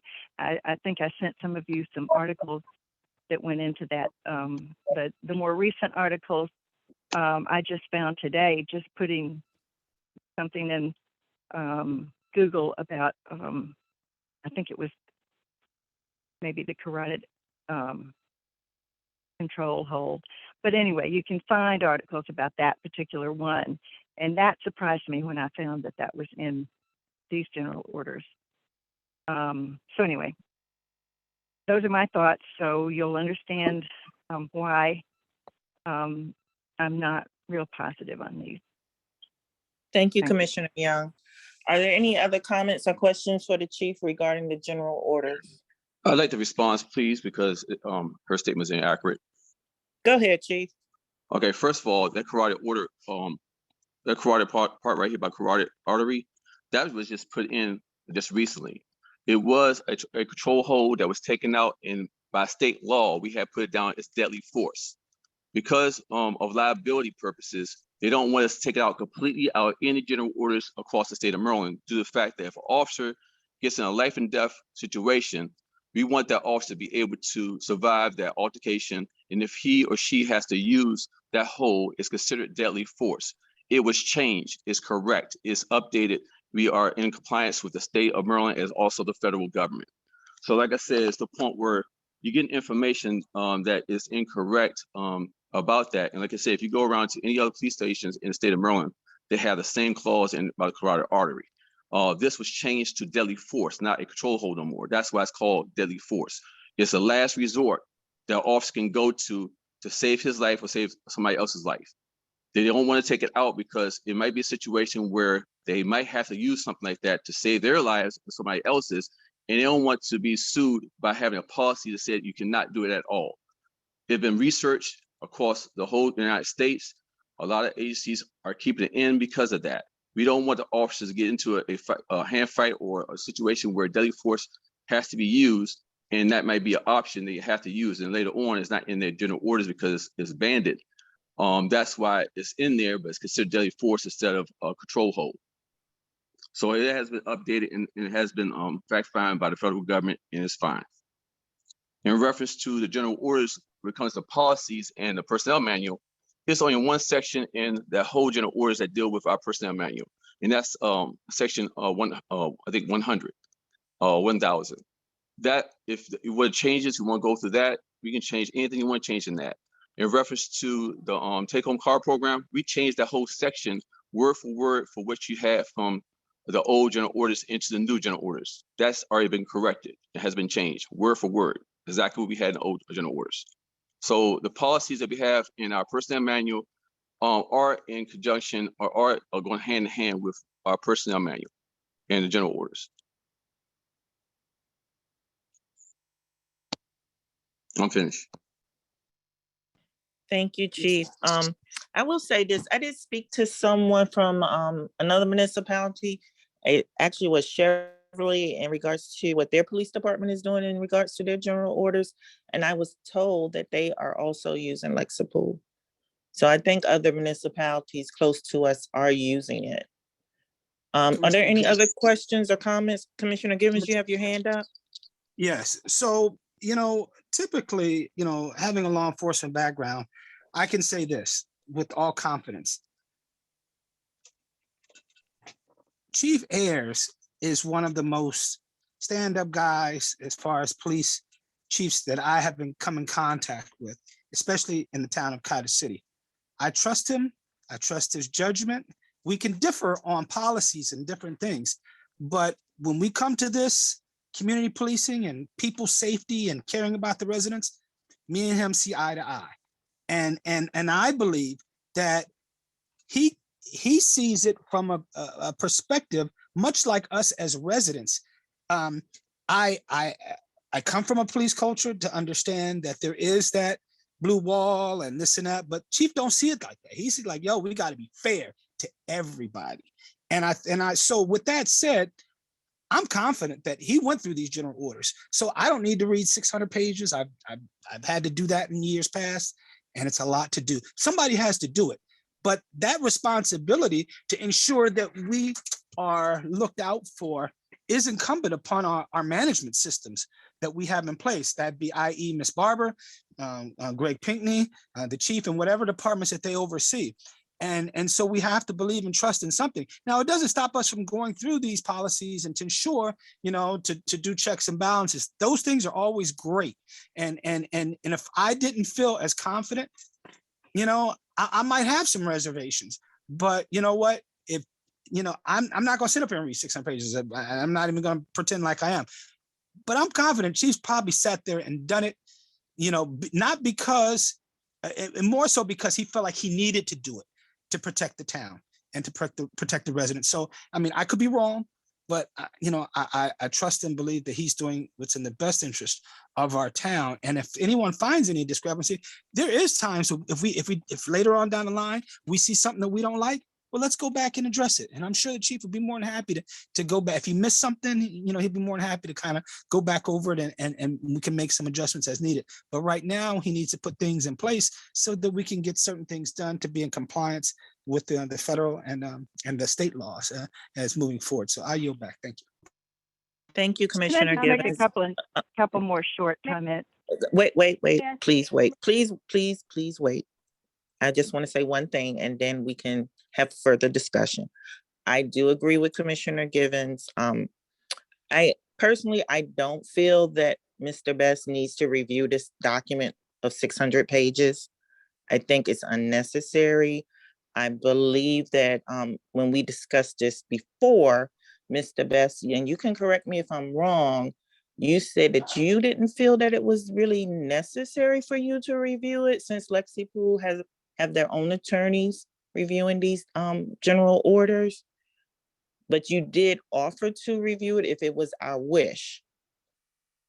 Is that correct, Mr. Best? Yeah, Madam Chair, that's about the gist of it. Lexipol was a brand new service. They have their own squad or platoon of lawyers that look at these things. They make sure the statutes of the state as they're passed every session are incorporated into the general orders. Of course, if there was a question on the charter or the employee handbook, they would probably defer to me. And I don't think they'd really look at it in terms of the employment handbook or the local charter or ordinances per se. But the way Chapter 11 works of the Code of Ordinances is the chief has the authority to promulgate these general orders. And if the commission does nothing, they're still promulgated and put into effect. But the commission has the ability to step in if it deems necessary to change, rescind, modify the general orders promulgated by the chief. Thank you. Thank you, Mr. Best. And then I believe there were comments from the commission. I don't know who went first, so you guys can figure out which one goes next because I couldn't Can I tell who just was going. respond? I'd just like to respond very briefly, very briefly. Jesus. I wanted to just say that nothing that I said was intended to raise any questions whatsoever about our police force or the chief. None of that, nothing whatsoever. It's all about the particular general orders. With respect to Lexipol, from what I understand, they're probably about the only company that does this kind of work. And so they really have a hold on the market. And, they do it especially for a lot of small towns. So as a practical matter, I can fully understand why a small town like us would use them. I just wanted to raise questions that had been raised out there because they are out there. And for any of you who know anything about the private prison industry, it's a similar kind of situation. It's a similar kind of criticism, but nothing against our police. And I do understand that as a practical matter, there's probably not much else out there that could do this job for us. And given that it's 600 pages, it's obviously a huge job. I still think it would be good to have Kevin make a comparison, because I don't think any of us, including me, have the time to devote to making a close comparison between these proposed general orders and our charter ordinances or employee manual. As far as the state laws go, I haven't taken the time to look at those either. But anyway, I just wanted to share that sort of for the record. Thank you. Thank you, Commissioner Yuri. Yes, I wanted to say, Commissioner Givens, I think what Commissioner Young is saying is not to necessarily contradict the chief. I think we all have a tremendous amount of respect for him, but it's just to take caution for a document that we know very little about. And on that note, I think I tend to kind of agree with her that we just don't know much about it and what the changes are. And I just think it would be wise for us just to get a better feel for what it's really referring to specifically. I mean, we haven't gotten any kind of outline as to what's being changed or revised. And, you know, as much as I trust the chief, it's our responsibility as a commission to kind of be informed, you know, of everything that's going on. I mean, personally, you know, we don't have to necessarily comb through the document, but if we could just get an outline of the specific highlights that are being revised, I would feel more comfortable proceeding that way, you know, than to just, you know, vote on something blindly. To me, I mean, even though we trust the chief, I mean, I just don't think it's wise for us under any condition just to go forward without really knowing what the document says specifically. So, I mean, in that respect, I think I kind of understand Commissioner Young's perspective. Okay, all right, but that's not what was said. Okay, so let's make sure we're clear. The chief has put out to everyone, including yourself. Okay, so let's not be coy about any of this, that he's more than happy to sit down and go over all of the changes with all of us. If you didn't participate in his proposition, well, that's on you for failing to be able to get the information. I don't find it, I've looked at it myself, so I don't really need to sit down with him to go over step line by line, but you have every opportunity to do so. Kevin sitting up there reading 600 pages, you know, he's not going to come back and brief you on 600 pages. He's just looking for the legal aspects of what he may see technically or legally out of place that may contradict with other lawyers per se, you know, or possibly if it, you know, that may differ from what he sees in the maybe in the charter perhaps, or because he's more familiar with the charter or the state law. So, you know, I think as far as you understanding, or any of us understanding, I wouldn't just point you out, but any of us understanding what the changes are, that's not what's being said here. I think you have every opportunity to do so, has had every opportunity to do so, because I believe the chief made that offer last month, you know, to all of us. Also, we sent a copy. Also, we sent a copy of the changes to everyone. Yeah. So I mean, you know, so as far as where we're at, so hold on. I'm still talking, because I didn't say anything when you guys were talking, you know. So I think that in regards to where we're at today, as far as moving forward, we can kick this can down the road. You can keep kicking it, but if none of us go and do your due diligence, then you're just kicking the can. You're not getting anywhere. We're just sitting there holding up time, and another 30 days go by, and so on and so forth. So if you want to push it down the road, that's fine. But what I would say is take some time out of your, you know, in the next 30 days to sit down with him and go over those changes, so you'll have a better understanding, or any commissioner, Ms. Young, you know, Commissioner Wheatley, Commissioner Armache, or yourself, have the ability to understand in totality what those changes are. And he could probably even show them to you in the Lexi Pools if you have any additional questions. So I yield back. Thank And, you, Commissioner think- Givens. Wait, Commissioner Uri. Thank you, Commissioner Givens. Thank you, everyone, for your comments. Commissioner Uri, if you want to respond to Commissioner Givens, that's fine. But I will say this. I agree with Commissioner Givens. The chief did share this information with us, and it wasn't 30 days ago. It wasn't a week. It wasn't a couple of months ago. I believe we've had this, chief, and correct me if I'm wrong, we've had this information for over a year. So you have more than enough time to read it. Go ahead, Commissioner Uri. Well, I don't know that it has been enforced or on our platform for immediate action for an entire year. That's more so than the month. And I know that we were given the document, the 300-page document, but not an outline of the specific changes that's being made. And Chief Ayers, we can definitely schedule a time to, you know, review that a little bit more. But I know we were given the document, but no outline or specifics about what's being changed. So, you know, we can move forward with it. But if that's something that you'd like to discuss or just maybe send to the commission, I would be more willing to make a decision after, you know, maybe a brief outline or discussion is had about it.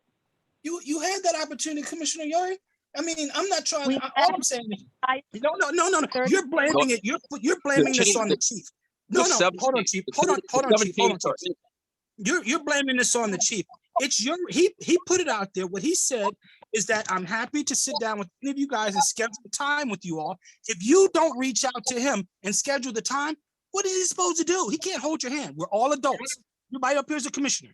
So let's not continue to bog down the system because of our own personal faith. Accept some responsibility.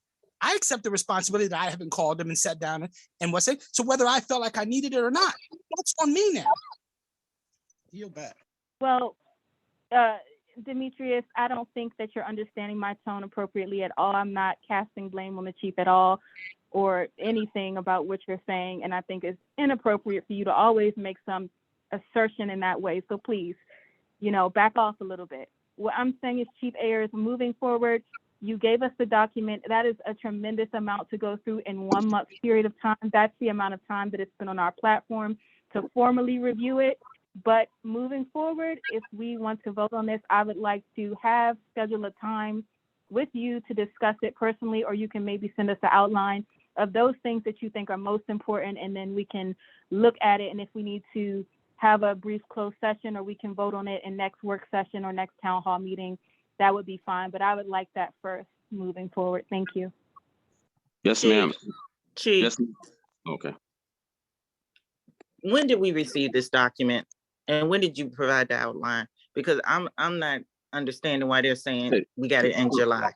It's been given to y'all last year to vote on it. And so y'all got a copy of the general orders last year. That's how Commissioner Young saw the problem with the Take On Car program, which was last July. When she saw the problem, because y'all had access to it, and she looked at it and she saw the problem with the Take On Car program. So that shows that y'all had a copy of it, and she was reviewing it. She did find the problem with the general orders and what they have decided with the Take On Car program. It pretty much said the same thing, except for it wasn't worded exactly the way it's worded in our personnel manual, which I took upon myself to go ahead and have it word for word, put it back in to the general orders the way it was in old general orders. In reference to the 7 changes, those 7 changes were given to you 2 weeks ago. I sent an email out to y'all with the attached general orders plus the 7 changes. Having each one of the changes have the reason why the change was made and how it was changed. Those 7 things are in that same email that you had access to general orders. It's in the same email. Now, if you overlooked it, I'm sorry, but it was in there. Those 7 changes were in there. Chief, the 7 changes are the changes as a result of the new law that took place on October 1st. That's correct. So those changes wouldn't even been available to us last year. But Chief, you did send it. I know he sent it because I saw it and I read it. It was in there. And I'm sorry, but I have to agree with Commissioner Givens. It's not the chief's responsibility to hold anyone hand or to hand walk you through it, especially if he's already offered to do it and to sit down with you individually and explain everything to you. To hold this up for another month doesn't make any sense, especially when we're getting inquiries, or the police department at least is getting inquiries, which ultimately will be the town, and the chief isn't able to respond to them because we have not put the general orders, well, they're out there, but they're outdated.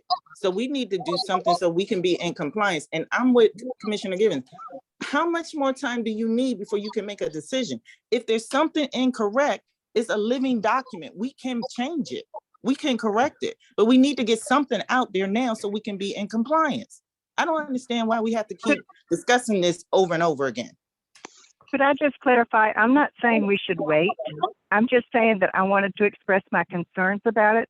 And also, it was this July that we got it. It was this July that I raised the concern, I believe, about the secondary employment thing. Not 2020. It was 2021. But No, I'm not saying talking let's about wait. you, Commissioner. I'm not talking about you. I'm actually, that was directed to Commissioner Uri. I think we should go ahead and vote on it tonight.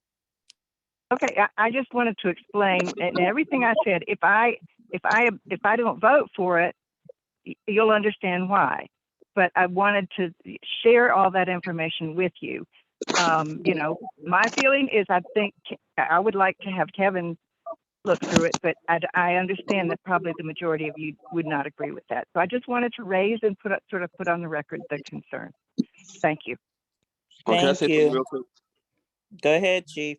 Okay, Mr. Best already said that he felt confident with that program. And he knows for a fact that he has that another one of his properties that he managed or is an attorney for. I believe it's Forest Heights. They have Lexington Pool also, so he feels confident that he says that, he looked over it, he got the training, he listened to him, they spoke to him personally. He's confident in it, and I'm confident in it. So I don't understand what else needs to be done. Yes, over the years, you want to find things that we need to go to change or make it tighter for us as an individual group. But all in all, this is sound policies that's going to protect the town for liability and make sure our officers are doing what he's supposed to do.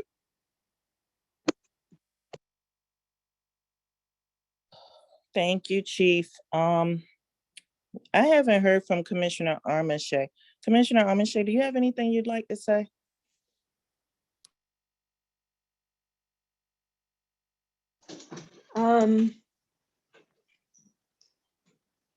I don't know. It's a difficult, I mean, specifically the issues that Ann Young raised, I'm also concerned with, and I would like to see quote, alternative tactics such as de-escalation, highlighted rather than buried in the paperwork. But I know that I do have confidence that the way Chief Ayers leads our police and the community, the strong community relationships that he's built, I do feel confident that that is how, our police force is behaving in general. So given that what you said, that this is a living document and, things can be changed if we want to, nitpick. But I agree. It's at this point, we did receive the document a long time ago, and at this point, it doesn't make sense to just hold it up. And I appreciate Commissioner Gibbons' perspective. I appreciate, everything that everybody shared. So I would not hold it up, but I do think I wouldn't be opposed to Mr. Best taking a good look at the document unless he really feels that it's just standard. I don't know. I honestly haven't had an opportunity to look at any of it, but that's all I have to say. Thanks.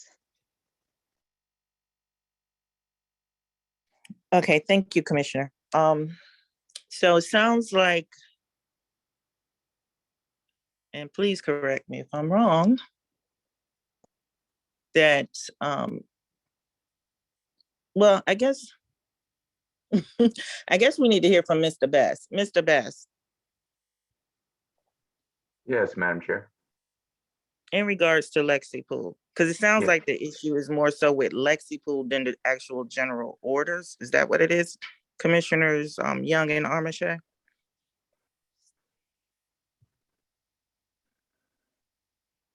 I'm sorry, can you repeat that? My concern was with the Lexipol, but with the kind of product that they create, I mean, they've got the market. There's no one else out there like them, and by virtue of their background, they tend to be much more in the direction of giving the police more leeway. And again, I'm not saying any of this to direct it to our police department or our police chief. I think they're great.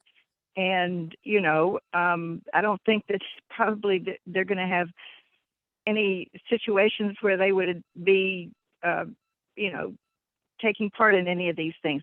I think we've already talked about de-escalation. I understand that they're going to get training in de-escalation. I hope that occurs. And my main concern was with Lexipol and with the kind of product that they're putting out there that's been criticized nationwide, because they do this for a lot of small towns. And my concern is not with our police department. And obviously with the length of it, it's just really impractical for anybody. When we mentioned it to Kevin, he said that would take a long time. And I know it would take a long, long time. And I don't think any of us have the kind of time it would take to do a, really section by section analysis of it, comparing it to all these other things. So thank you. So are you asking Mr. Best to do it page by page and compare each section? That's what you're asking? That's what I would think would, yeah, I think it would be good to have our lawyer do that. Lexipol apparently expects someone in the town to do it. I don't think it's practical for any of us to do it. I don't have that kind of time. I know it would cost it would cost us, you know, for his time, but that's just one of my concerns. Because I don't have time to read the 600 pages and If compare Chief to Ayers everything. has done it, if Chief Ayers has done it, you're saying you trust Kevin, who's not the police, but He's a you don't lawyer. trust. That's why I would trust Kevin. All he's doing, you know, as a lawyer, his job is legal, is to decipher the legal context of the laws that were written. That's his job. He is not the police, okay? So and it's not any what's saying against Mr. Best. What it is we talk about subject matter experts in the field. And so what is it you're asking him to do? Is you're asking him to nitpick and break down whether it's an I or E based on a wording, or whether he agrees with Lexipol's lawyers to say if it should say this or say that. All I'm saying is that hold on, that's going to cost us thousands of dollars because we as commissioners don't want to take the time to read the 600 pages as and you want the attorney to do it for you, and it costs the town thousands of dollars, which our police chief, who is a subject matter expert in law enforcement, has done so. I mean, he might not be a wordsmith, you know, or an English teacher, but he understands the context of what's in the best, you know, what's there, what's already in our general orders in comparison to where we're at now. But if you guys want to kick it down, I'm not voting for thousands of dollars to give an attorney to go over some vernaculars and change a bunch of words. I'm not for that because I already know what the result's going to be. You know, one or two things, and then you guys spend thousands of dollars because you can't sleep at night because a couple of words need to be changed. I understand it's probably not going to happen. What I was talking about was getting a legal opinion on the comparison between that and our charter ordinances and employee manual. It probably won't matter in the end, but if a situation ever were to arise where something were allowed under Lexipol, but there was some provision in our employee manual or ordinances, probably not charter, but maybe, that allowed something, did not allow it, you know, then you've got a sort of messy situation. So I was really advocating getting a legal opinion. I understand that's probably not going to happen because of the cost and the time, but I don't have the time to do it. And I don't think any of us have the time to do it. And it wouldn't be an official legal opinion from any of us. Okay. So, you know, I understand it's probably not going to happen, but I do understand that Lexipol does expect the towns to let them know if there are any inconsistencies. And that is a practical matter. It doesn't take, you know, a few days. This would take a lot of time. It's a big job, as Kevin has said. So okay, we pay legit a lot of money for them to protect us for liability wise. Their attorneys, legit, the ones that deal with all these lawsuits, everything that happens, they have blessed Lexipol. They gave us a grant for Lexipol because they want more towns to go to Lexipol. This is legit. They are the people that are supposed to protect us for liability situations. They want us to go to Lexipol. That's why they ask most of the small municipalities to go to it, because they know for a fact that we can't keep up as small agencies with all the changes that the laws are coming out. They have blessed That's it. a good They point. have That's a good point, Chief. Thank you. They have gone through it. They have gone through it. They have blessed it, and they said that it's okay for us to go with it. They gave us a grant for it. Do you think legit would give us a grant for something they don't approve? They gave us a grant for this, and right now This we is kicking new, something and down the road. if legit approved it, then thank you for letting us know that. That does make me feel a little bit better. Thank you. I mean, y'all know I got a grant for it like a couple years ago from legit. We talked about it. And you go to legit website, they give out grants for it.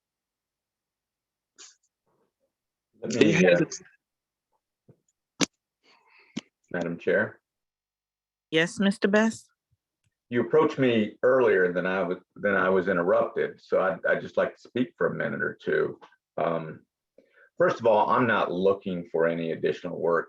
And I'd like to think after 16 years as a municipal attorney, I know something about how a police department operates and general orders. I've reviewed general orders from 4 different towns over the years. But I'm not looking to replace Lexipol. Again, the policy I understood from last spring is that Lexipol's attorneys are going to carry the water on this. But there might be a compromise, and the compromise may be that you all could settle on 1, 2, 3, whatever number of hours you wanted me to do a cursory review with a few spot checks, kind of like the equivalent of a legal audit of the 600 pages, where I'm not expected to read and scrutinize and check every citation in the law for every provision, particularly if those provisions are not charter or local law specific. There's a method for me to do a spot check or a more superficial check than scrutinize it in detail. If you wanted to come up with a compromise where I'd spend 1, 2, 3, 4, whatever number of hours that I'd be limited to, or not at all. I'm not going to lose any sleep. I think legit, as the chief stated, legit. I have other towns that have Lexipol. I haven't heard a lot of horror stories about Lexipol. So, and I've looked at their work, and their work seems to be high quality.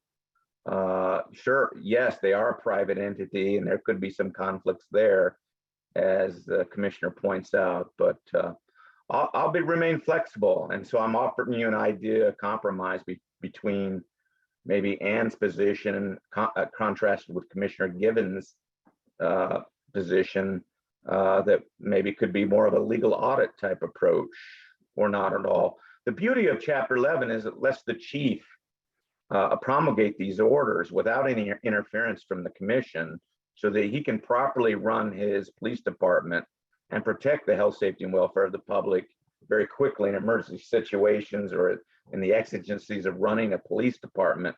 But then you all have, as the superior body with oversight, you can always come in at any time and change some of these provisions in the general orders as you see fit, or as you have the time to review them. So it's kind of a nice compromise. Thank you.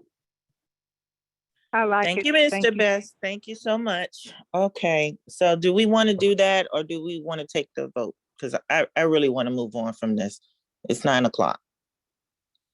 We can do Commissioner both. Givens, are you okay with Mr. Best doing a cursory review? And we give him a limited amount of hours? I can't wait no longer with this. I can't. Okay, Chief. So Chief is saying he can't wait any longer. I'm Could I ready say- to move. She asked me, so I just. I asked the Commissioner Givens a question. And I Then think you she's can gonna go. probably, yeah. So I'm ready to move on, and I would say that if later on people identify issues or concerns, just like we've done always, if we identify issues or concerns with the charter or the ordinance or the what's the name, we address it and we make those changes as we come upon them. But I think we need to kind of move on and I yield back. I agree. I think we should probably go ahead and take the vote tonight, and we can still have Mr. Best do the cursory review and give him a limited amount of hours to do it in. Commissioner Young, you wanted to say something? That's what I was going to say, what you just said. Thank you. Okay. All right. So I think we've discussed this enough. Honestly, we have really beat this one to death. Is there a motion to approve the general orders presented by Lexipol? Commissioner Givens, so moved as presented by the chief for the town of Cottage City. Is there a second? I'll second. Okay, it's been properly motioned and seconded. We've had plenty of discussion. I will call for the vote. All in favor, say aye. Commissioner Givens, aye. Commissioner Wheatley, aye.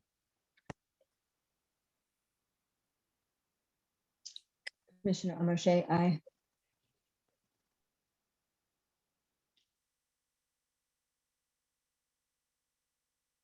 This is Commissioner Young.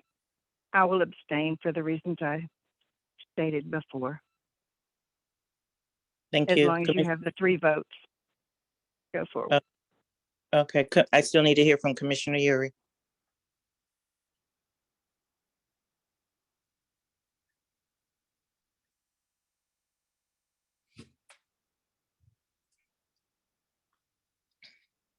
Is she still on? I don't. I'm sorry, I was on mute.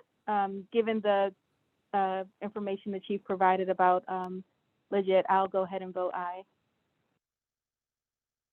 Motion passes. Thank you. Oh, I'm sorry. Well, Commissioner Young, you've already abstained. Are there any opposed? Hearing no opposed, the motion passes. Thank you, everyone. Let's move on to the next item tonight.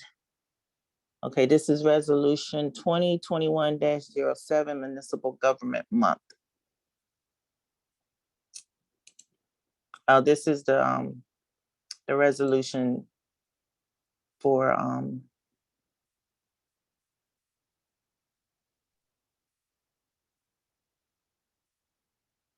municipal government. Right, so just this municipality, this municipal government resolution is needed in order for us to keep our banner city status with MML. And what it is in November, you proclaim it as Municipal Government Month, and it highlights, during the month, you would typically highlight the benefits of municipal government as opposed to any other form of government, and share with the public all of the benefits of having a municipal government and what it is to live, work, and explore living in a municipal setting. I move we adopt it. Thank you. Is there a second?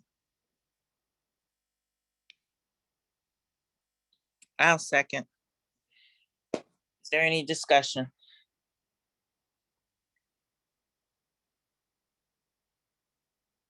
Hearing no discussion, I will call for the vote. Commissioner Aye. Gibbons, Commissioner Gibbons, aye. Thank you, Commissioner. I believe I heard one more commissioner. Was that Commissioner Young? Yeah, I said aye. Thank you. Aye, Commissioner Amarche. Thank you. Aye, Commissioner Yuri. Thank you, Commissioner Wheatley. Aye. Are there any abstentions or any opposed? I don't believe there are any since we all voted aye. Motion passes. The resolution passes. I do need to read it, the title. So this is Resolution 2021-07, a resolution of the Cottage City Commission approving the declaration of November as Municipal Government Month. All right, so we've gotten that one done. Okay, so the next one on our agenda is Proclamation for Family Court Awareness Month. So this came up because I was contacted by, and I can't remember the young lady's name, but they wanted, they asked for our town to do a proclamation regarding family awareness for the court system, in the court system. So let me see. I meant to have that up. Everybody. Ms. Barber, can you bring that one up for me? Proclamation? Yeah, the proclamation. It's on the screen. It should be. You don't see it? No, because I had to switch to another screen. Okay, can anybody else see it? Yes. Yes, I can see it. Okay.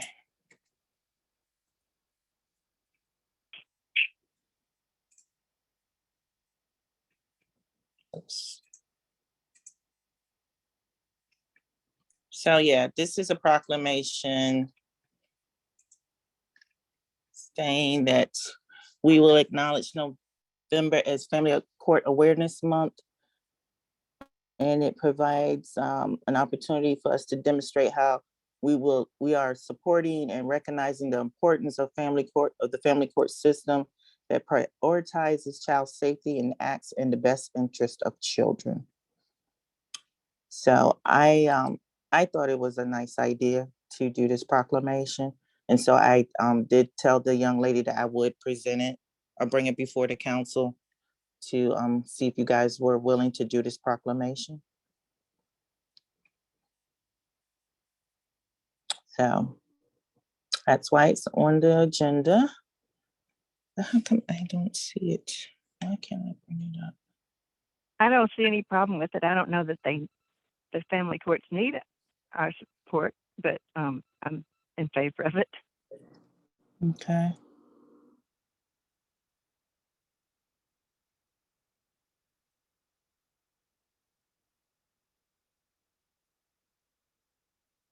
Okay, is there anybody else have any comments or discussion or in favor or against doing the proclamation? I am in support. This is Commissioner Amersham.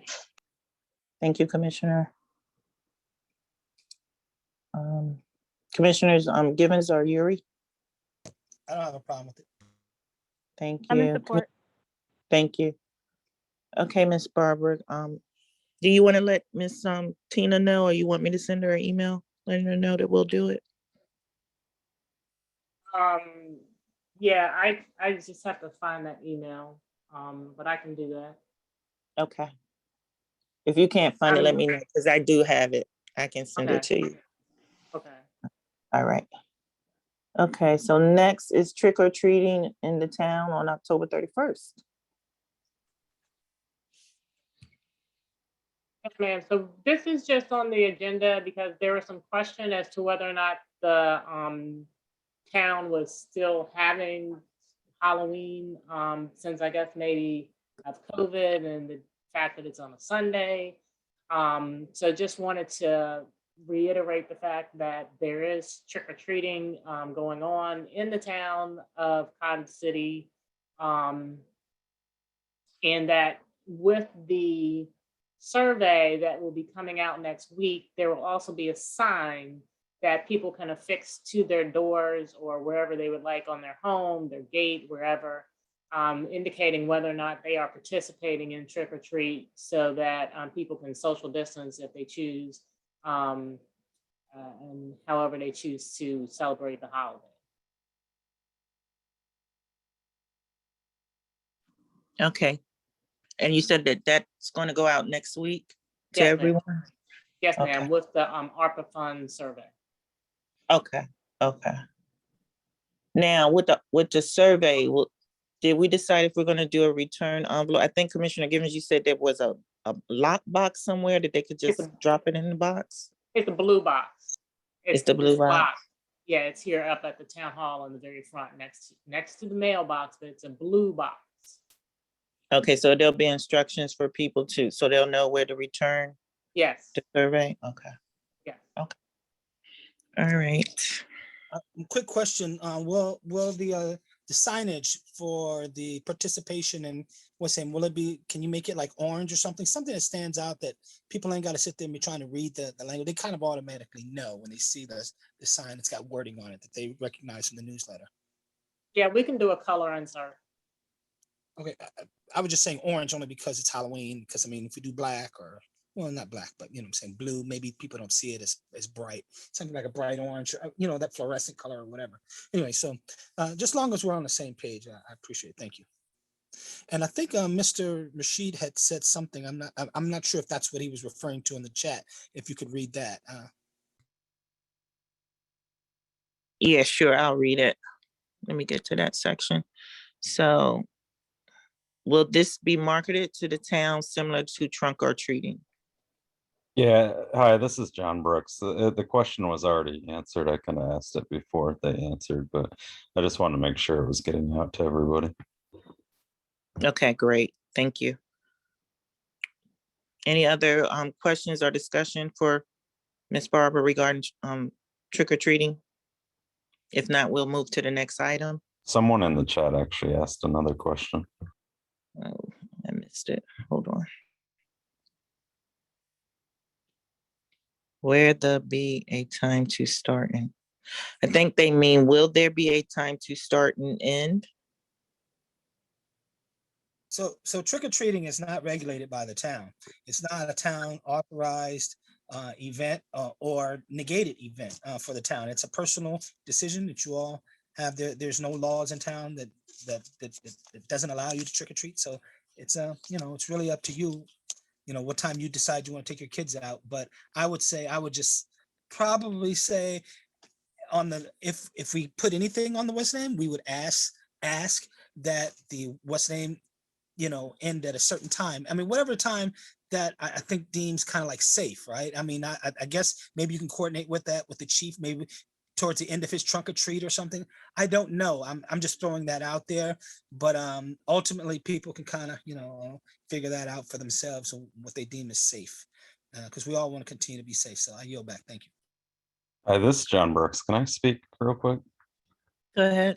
So I had actually sent out an email about this, and because starting in 2017, the city actually did have, they would send out in the newsletter about trick or treating, along with like a little flyer people could hang on their doors. And then they also had a designated time, like 5:30 to 8 or something like that, so that people knew when to actually, when trick or treating, when the town was participating in it. So that's kind of why I sent out the email to see if it was going to be organized again. I mean, I guess we could do a recommended what's name, but ultimately, people, whether they comply with that particular time or not, we wouldn't have any, true say over that. So I think it's a good idea, though, to kind of give somebody a framework, though. Yield back. Thank you. Any other comments, discussion? I don't see anything else in the chat right now. Nope. So if not, we can move to the next item, which would be the town manager. Yes, ma'am. The first item that I have is a request to use the building. As you all know, when COVID started, we suspended use of the town hall, and we still have not granted use for the general public to use it for organized meetings. And in light of some recent requests from the Green Team and the tree committee that's meeting to assess the trees, they have some meetings that'll be coming up throughout the winter months, and they wanted to know whether or not they could use the town hall for those meetings.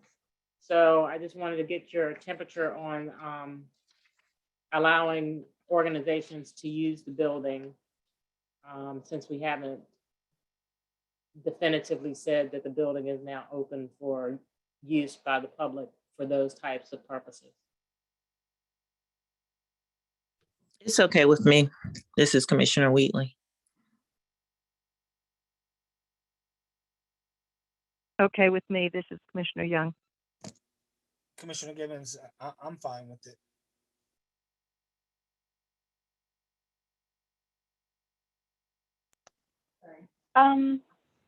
This is Commissioner Yuri. I guess if the state mandate on lifting some of those restrictions is, if we're in accord with that, then I'm fine with it.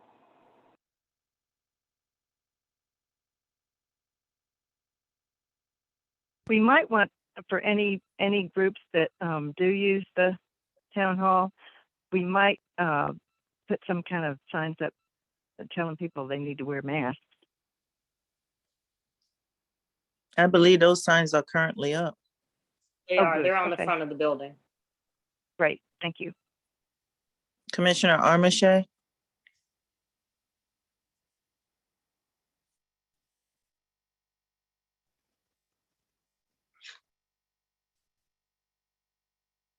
You're muted.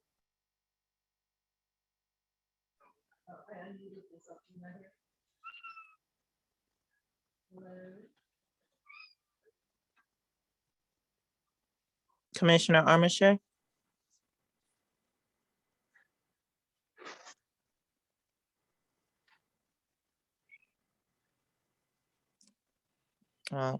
You have 4 yeses, so if you want to go ahead, Okay, I'll that's fine. notify them.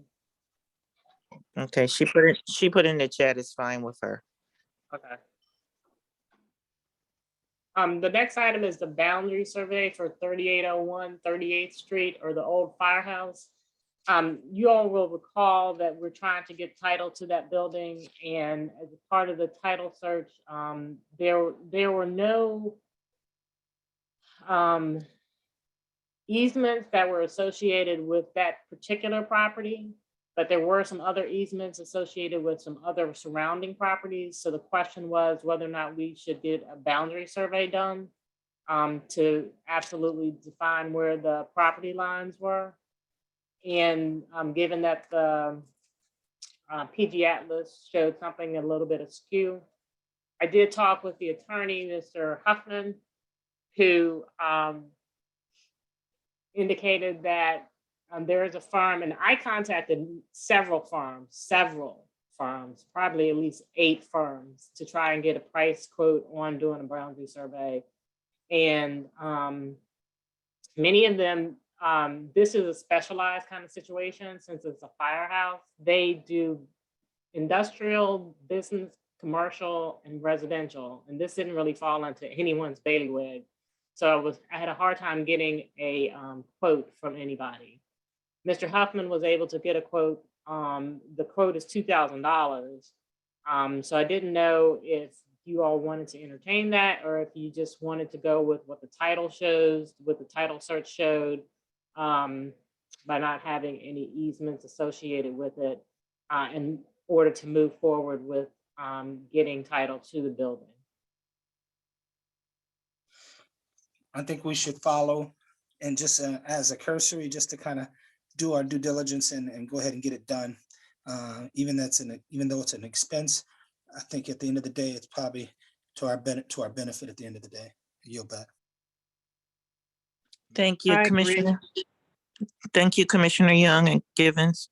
Commissioner, I just go ahead. just to add, I agree with Demetrius. I think it's safer to do that because based on the diagram, the picture that you showed us some time ago, Consuela, if any question were raised later, that could be a major headache. So I think we should go ahead and do it.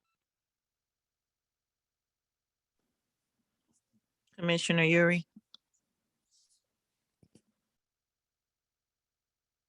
I'm in agreement. And it's fine with me.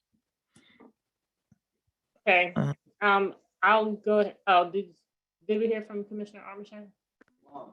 She's having problems with her audio. Oh, okay. I'll go ahead and talk with Mr. Huffman and get that drawn up for you all's signature. Thank you. Commissioner Armistead put in the chat, she agrees, for the record.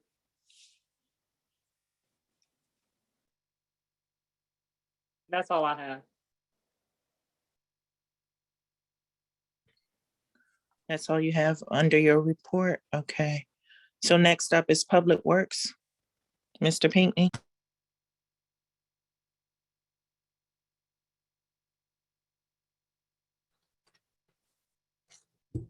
I'm here. Public Works Facility, I believe we got the rental facility contract. It was up and then it went away. I'm not sure if the commission had a chance to look at the document. I did look at it, and I sent my correct. And it was just it was a really minor correction. Okay. Did you have any suggestions or things that we may need to add? I do have a question. Mm-hmm. It's in regards to the rental fees. So when I did the calculation, once the deposit is returned, the employees were only going to have to pay $25, I believe. No. No. No. So what was done in the past is not what we're doing now. What was done in the past was you would pay $50 deposit, and then you will pay the $50 rental fee, and the deposit was non-refundable. This time you're getting the refundable deposit for the employees will be $100. So you will pay your deposit, and then you will pay your rental fee of $125. So the rental fee for the employees is $125. The $100 you receive back, as long as the place is put back the place like it's supposed to be, the trash and everything is taken out, and there's nothing that we need to take out of that $100. So before So they pay have, $225 at the beginning. right, and then they get $100 back. Okay, then I think you need to reword it, because the way I was reading it was the rental fee in total was $125 and they get a refund deposit of $100. So I think you need to change that to $225. And the refund deposit would be $100. So then people will know, okay, I pay $225 up front, but I will get $100 returned to me if the property is returned in the manner that it was when I rented it out. Because when I was reading it, I was like, well, they're only charging $25? So at what point did you get confused on that? Just reading the top or reading the whole document? Just reading the top. Just reading that top part. I read the entire document. Yeah, so the top has the boxes for them to check. Once the deposit is made, they can check the deposit off. Once the rental fee is made, they can check both of them off to make sure that both of them was paid. Without having to go and look in the financials to see if they made a deposit, because you don't have to do your deposit and rental fee at the same time. The deposit, if you're going to rent the building, say I'm going to rent the building in December, and I call up here or I come up here today and I fill out the application for December, the only thing that I'm required to leave here today is the $100 deposit to secure my spot. My rental Okay, so fee, those boxes are for the staff to check off when it's been completed? right.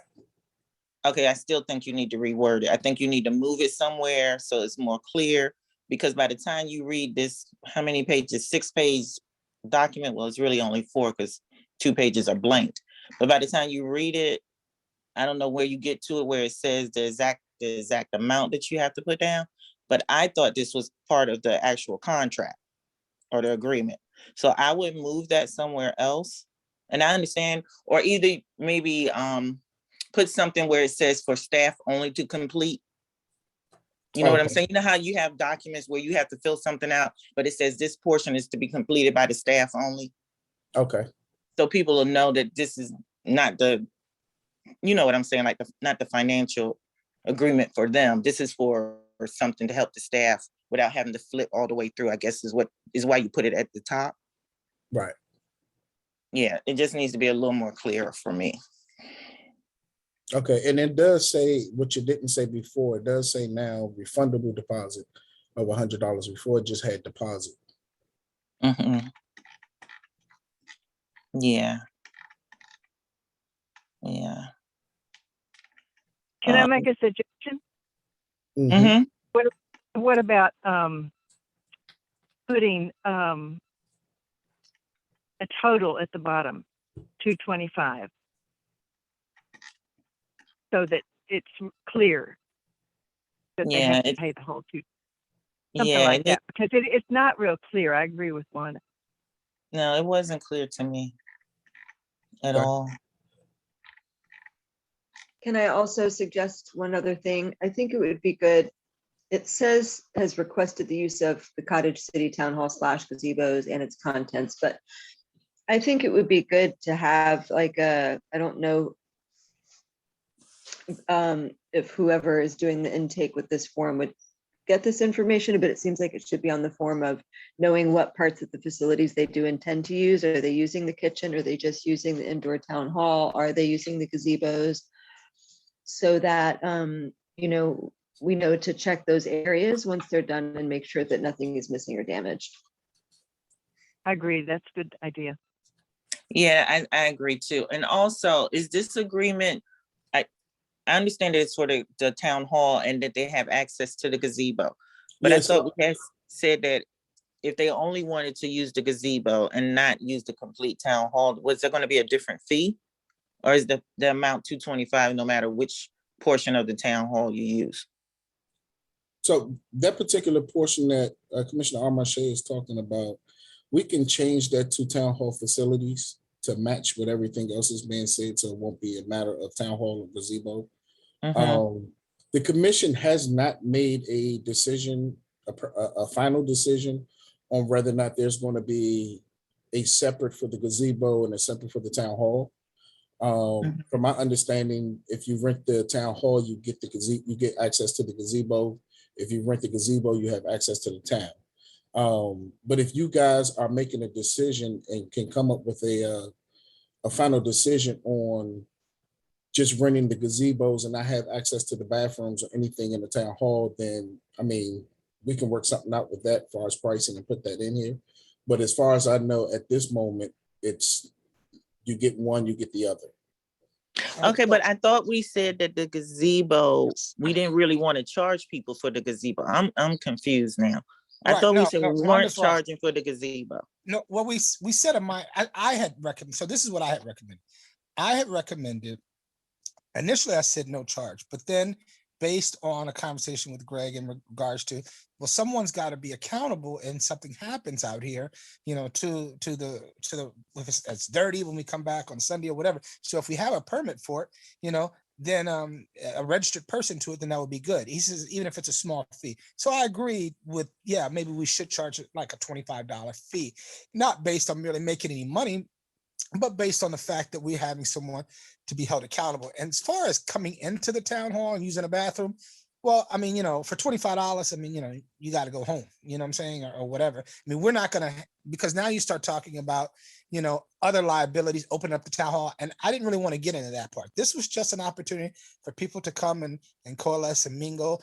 And if it wasn't permitted out and a couple of people come up there to read a book or do their homework or whatever, they wouldn't necessarily need a permit. But when you start talking about large groups, you know, 10 or more or whatever, and that could be established, whatever the commission decides is the criteria. I'm fine with that. But it does, and I agreed with Consuela and where she instituted that perhaps we should lock the grill in those times where you don't have it rented out, you know, whether it be to just the gazebo or to the town hall / gazebo, and then unlock it when you do have a rental for just the gazebo or the town hall gazebo. I'll yield back. Okay, so just so I'm clear, if you're renting the town hall, you get access to the gazebo as well. But if you just want to have a small group to use the gazebo, you don't have to actually do this permit unless it's more than 10 people. I was just throwing that out there because what I don't want, all right, like if you're having a group, right, if you're having an event or whatever, you know, little birthday party and outside, then yeah, you should get a permit, right? But you know, if four of us met up there, you know, to have coffee and have a book read or whatever, or 5 or 6, then I mean, you don't need a permit for that unless someone already has it rented out. You know, I wouldn't think that we're just kind of hanging out, meeting up there. It's just like going anywhere else. If someone shows up with a permit, then, you know, they have to vacate, you know, the premises, because I mean, maybe that perhaps they don't know there's a permit there for that particular day. So, and that was based on, you know, not for every scenario, but just kind of like a generalized scenario. I yield back. Okay. So And then I think the permit just gives you access to, like, even if it's 4 people and you don't want nobody else to come up there, you get a permit. Rather, the commission say you can rent the gazebo out by itself for $25. They get a permit for $25. There's only 4 of them up there, but they have the gazebo. No one else is able to come. It's not open to the public right now. It's a private affair. But if 4 people go up there to eat lunch, and they're just eating lunch, they can go up there and eat lunch because it's open to the public at that particular time because there's no permit issue. But you can't stop other people from coming up there to eat their lunch or to read their books or anything as well. So the permit only gives you private, just allows you to have a private event. Okay, so the permit is a different document than this agreement. Is that correct? Right. Once you fill out the agreement, then we will issue you a permit and you will have to have that permit with you. You have to have it displayed. Right. And that's the same thing with when you get a permit for Prince For- George's County or something. You Yeah, have to have that yeah, permit. you have to put your permit up. Right, That's correct. You have to put it on the shield, on the shelter somewhere. right. Okay, now that I understand the document more, I'm good with it. I don't think I have anything else. Any other comments or questions? I would just say that if you could draft, I would recommend that you draft a permit or institute on there a slash for just a gazebo, a spot for just a gazebo, or create a new form, application form for just a gazebo, so that they would have something to fill out in regards to issuing that permit. Yeah, we can add just the gazebo on here, and if the commission is good with $25, we'll do a deposit of $50, and the rental fee will just be $25.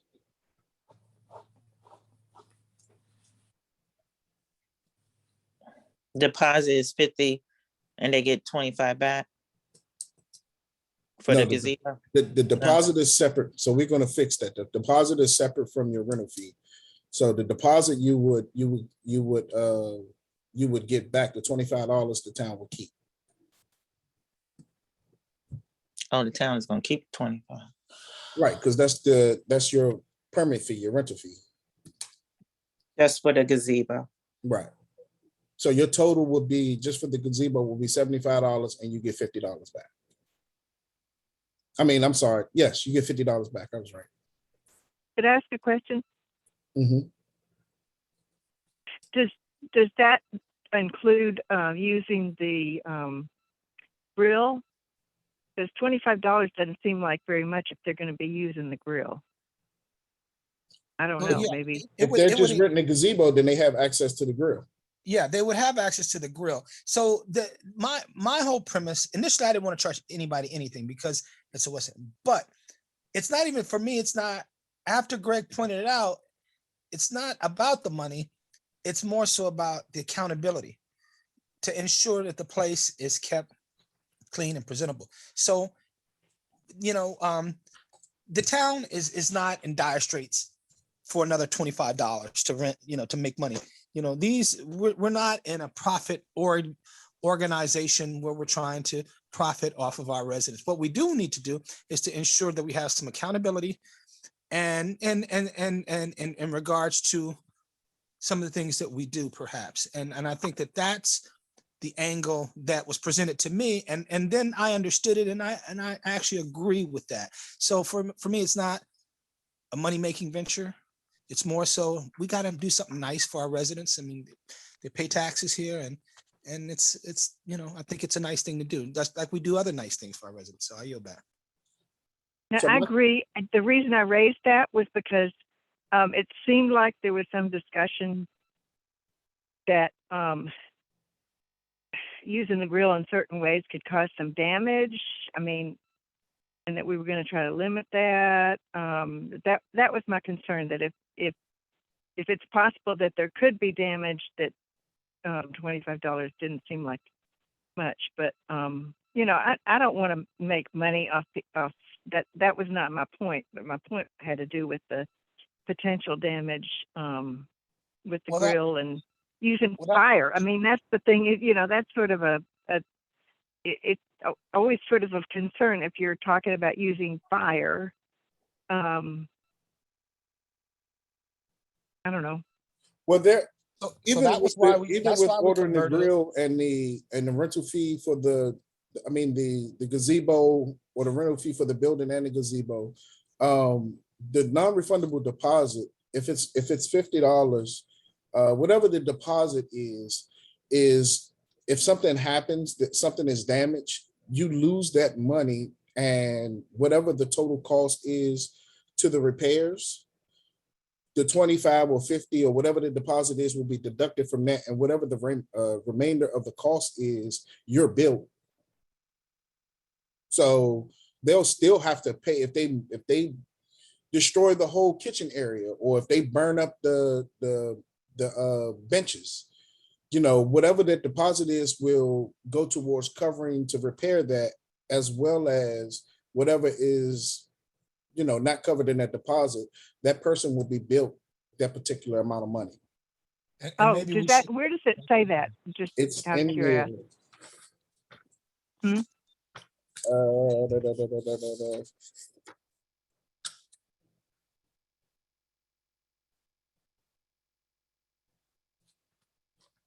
me find it. Well, if it's not in there, then we should definitely, I agree that that should be written in there. And so in regards to, And highlighted. yeah, and that's, yeah, I think that's a good idea. And I think that when it's not rented, I'll go up there and look at the grill, but there should be some way we can put some type of locking device on the grill so that you can't open the grill. And one of the reasons we switched it from a gas grill to a charcoal grill is because of that reason, for safety purposes, in order to be more safe and to have an ash can to dump the charcoal. So there'll be a process in which, once they issue the permit, as to how to dispose of those types of what's the names and so on and so forth. I yield back. Thank you. So let me ask a question. Suppose that there's no damage. Are we going to give the full 25 refund back? Whatever the deposit is, they get back. They get the full deposit back. But we would still keep 25? Yes, you will still keep the rental fee. Okay. I thought I would ask. I think I saw something like that in the chat.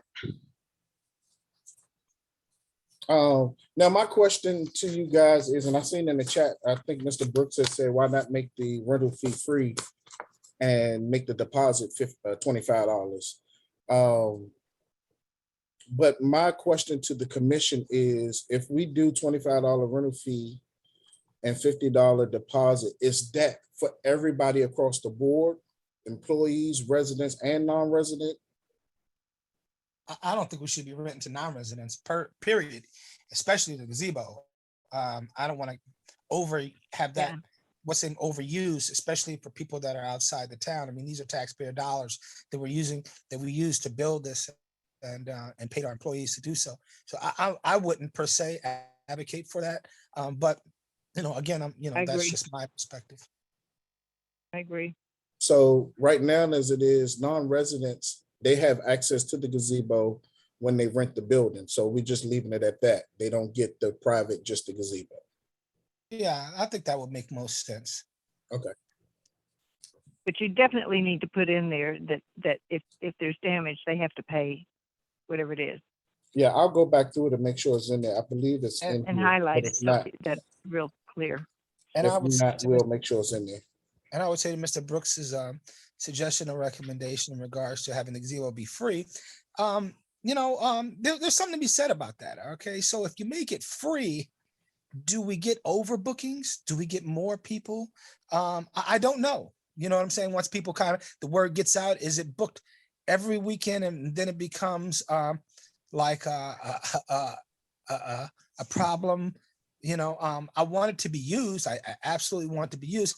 But I don't know. It's just something to think about. And that's ultimately the $25. What's the name? I don't think it's killing anybody's pockets. And for me, whether it be a commissioner or employee, I think that would be across the board, residents across the board. I mean, but I mean, if the commission wants to make it free, a $50 deposit, and wants to make it, give them that back, and I can concede to whatever it is. But we definitely need to have them registered, though.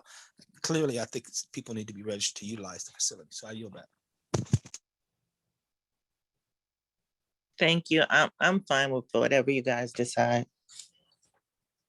I had a few things that was highlighted on this, but I think the main one that I needed to hear from the commission was to see if you're okay with it. And that's on the first page where it says no bands of any kind are permitted. DJs, loud or amplified music is permitted on the outside grounds or any area where the peace is disturbed. So I wanted to kind of get your guys' thoughts on that. So my little speaker, that's an amplified device. So you're saying I wouldn't be able to use that on that? Is that what you're implying?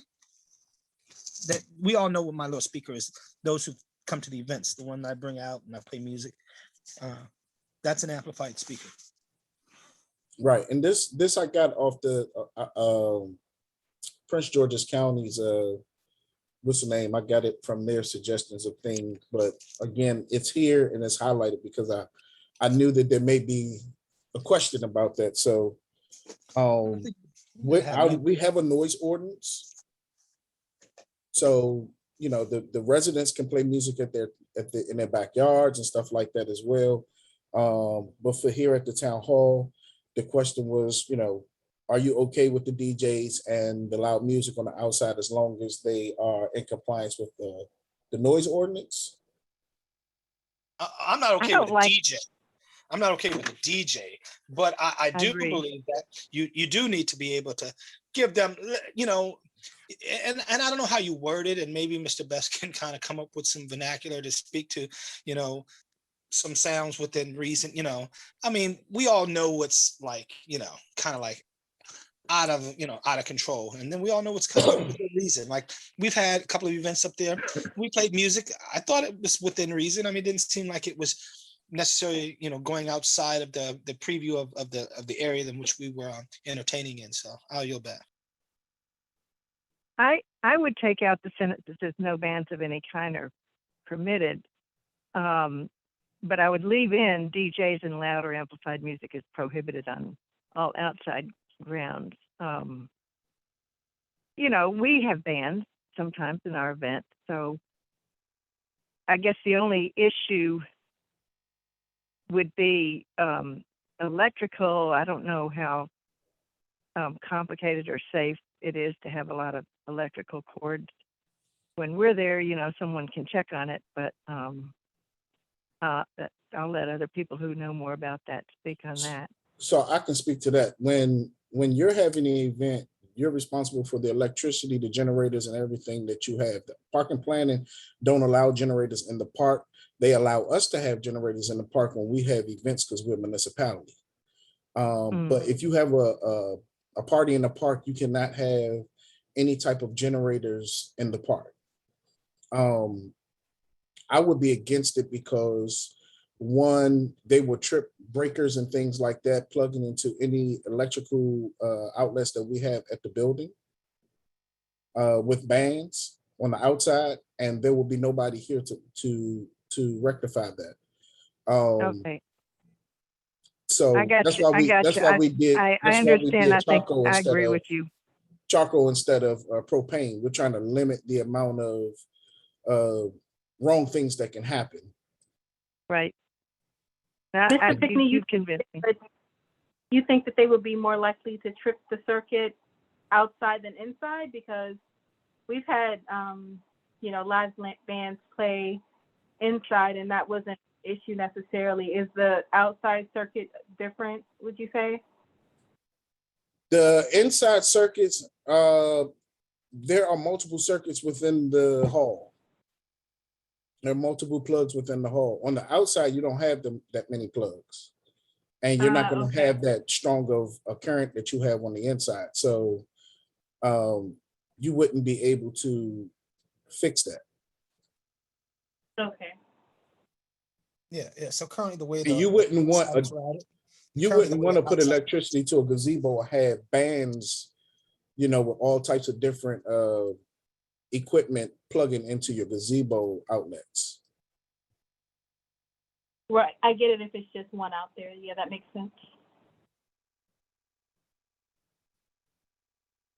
So Commissioner I have Young another said, question. you said to take out the line that says no bands of any kind are permitted. That's what I suggested. And if you did that, and you left in DJs and loud or amplified music, that would allow a band that did not have amplifiers, you know, like just instruments that are not electric. I don't know how many people do that anymore, but but it used to happen, and yeah, I'll go with what the majority want to do. But I don't think in terms of the electrical part, I agree we need to be safe. If there are any, you know, non-amplified bands where it's just instruments with no cords, no electricity, that would be different in my book. But whatever most people want Now- to do is fine with me. Now, notice on this particular highlighted one, it says on the outside of the building. It doesn't say in the inside. Is there a document that you're looking at? Because I don't see anything right now on I the think screen. Ms. Barber may have taken it down. So it says no bands of any kind are permitted, whether inside or outside.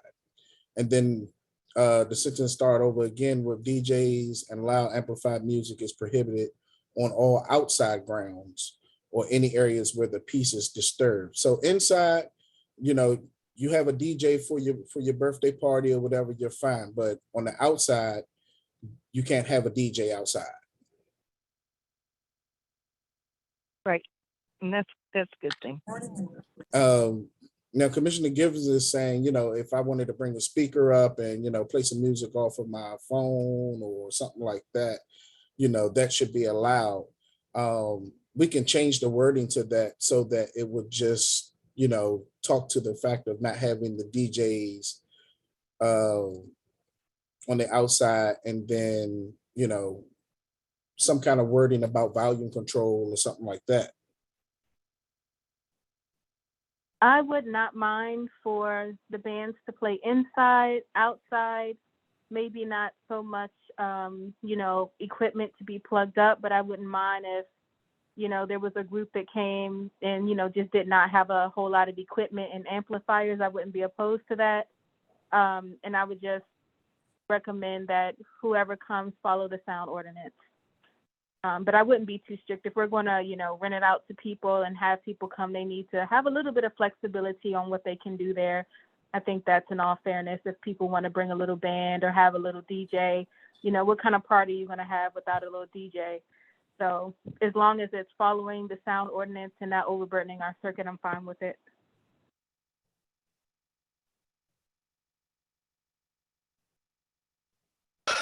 Greg, will this document be in Spanish and English? Yeah, at some point we'll get it in the Spanish. I think Brittany has an ability to do that. Okay, thank you. Is there any other discussion in regards to this rental agreement? Yes. Mr. Best? Yes, Madam Chair, thank you.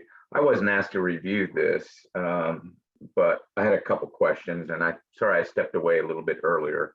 And I think you mentioned permit, and I see the word permit is used a few times. What is the permit about? Is that food handler permit issued by the county, or what? Who is the permit holder? Because there's no real reference to any permitting requirements to explain it to the form user or the individual who wants to be the lessee of the property or licensee. Greg, can you tell me who the permit holder, what the permit is referring to as used in this agreement?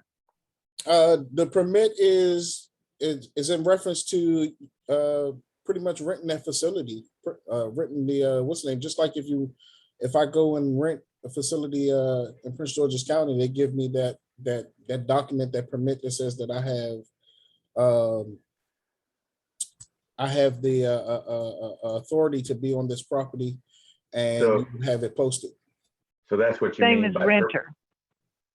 Right. That's what you same mean by as renter. permittee, or permit is Right. the renter. Right. All right. You might want to use the same word all the way through. Yeah, I would suggest you use renter. Because permit has a connotation that's a little different than a renter, and this is a rental agreement. And there's no mention in here about food handlers. If you have like a caterer or some other food handler, there's no mention whatsoever about whether they are required to have a county permit to provide food service as part of the event. No mention whatsoever. I would suggest that you have something like that, whether they have a food truck or a caterer come in or a vendor. Obviously, you're not serving alcohol, so there needs to be no reference to obtaining the appropriate alcohol permit or license. But there probably should be something said about food handlers. under the county law. Food Greg? handle, when you say food handlers, are you speaking that if they have a caterer come in or Yeah. they bring Yes. food in themselves? Yes, if they're preparing food or having food come in, particularly from a third party, probably should be some mention on what the county requires them to obtain. In other words, you don't want to promote illegality. You don't want to rent out your premises and let something like that slide. As a municipal corporation, that's not a good way to conduct yourself. He's not talking about, you're not, just to be clear, you're not talking about if you're having an event and you cook food for your family and your friends, you're not talking about that. You're just talking about if I hired a caterer. Or if I have an event where I charge a fee for people, does it say, are people allowed to rent out the facility and charge a fee to people that come to the event? Yeah. Is there any mention about that? I have that in here as no. That they cannot sublease or rent out the facility, charge a entry fee to people coming to the event. Is that what you're saying? Right. Yeah, but if they use a food handler or someone comes in, there's certain standards under Maryland law and county law that food providers must adhere to outside just someone bringing in a picnic or some other food for their family or their personal, familial like group. They're required to be properly licensed and permitted, and of course with the food handling regulations that are promulgated by both the state and the county.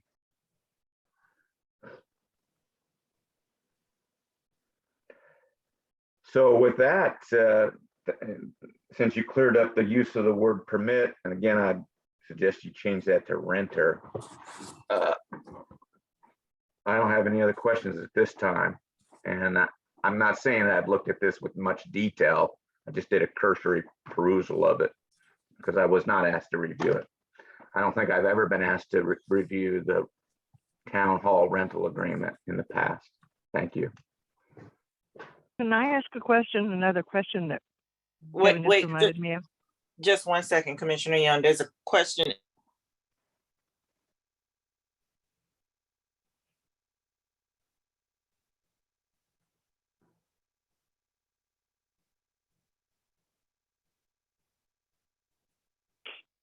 Did we lose sound?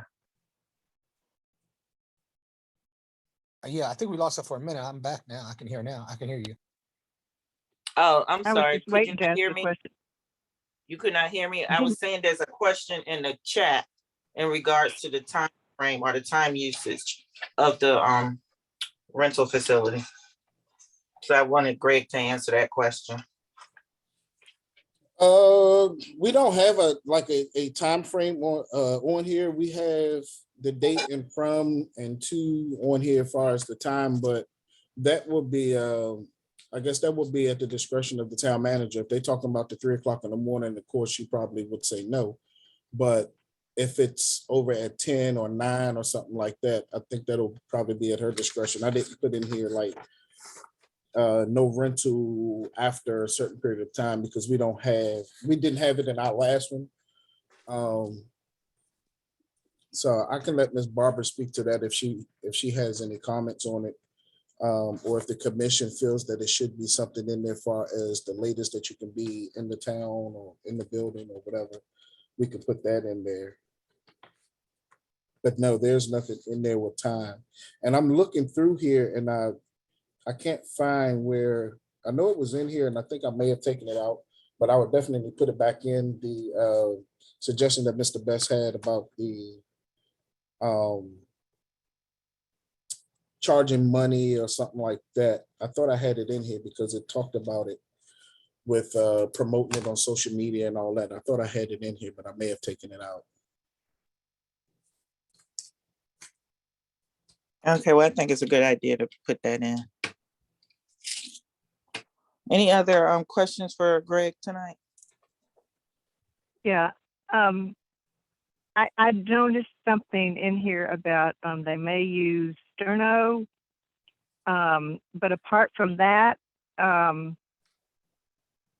we're not allowing, food preparation. We're allowing them to bring food in. And if they have a sterno thing, they can use that to warm it or keep it warm. Is that basically it? Correct.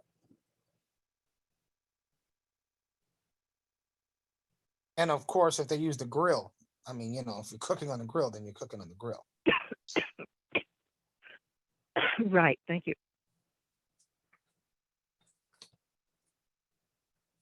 Yeah, that's the only area where you really can actually cook. On the inside, it's more so food being brought in. If there's like salad stuff that you got to put together, of course you can put that together while you're there, but no, it wouldn't be no cooking or anything like that, because we don't have the capacity to house cooking and stuff in the town hall.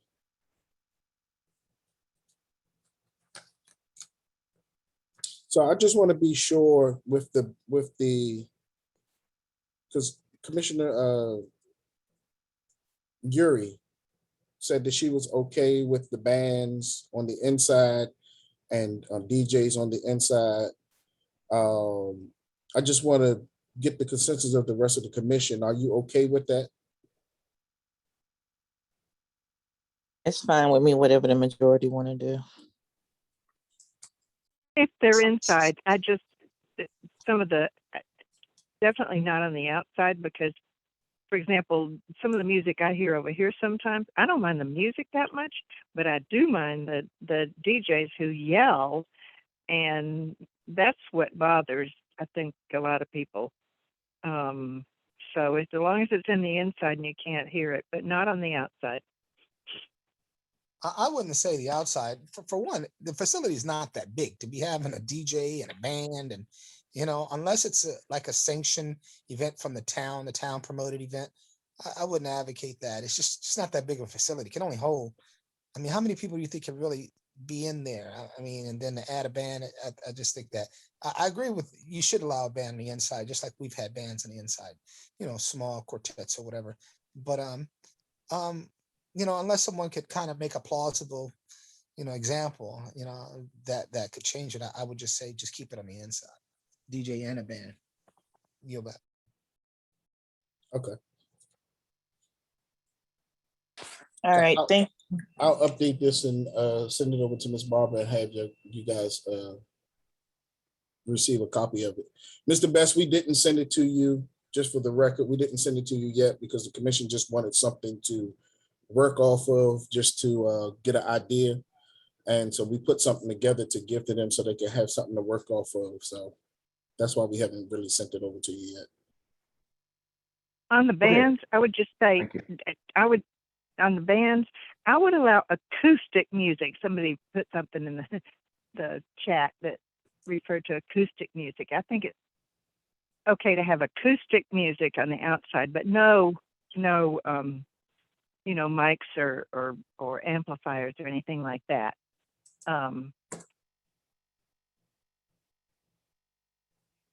But I don't know how others feel. But I mean, I know, Demetrius, would that make a difference to you?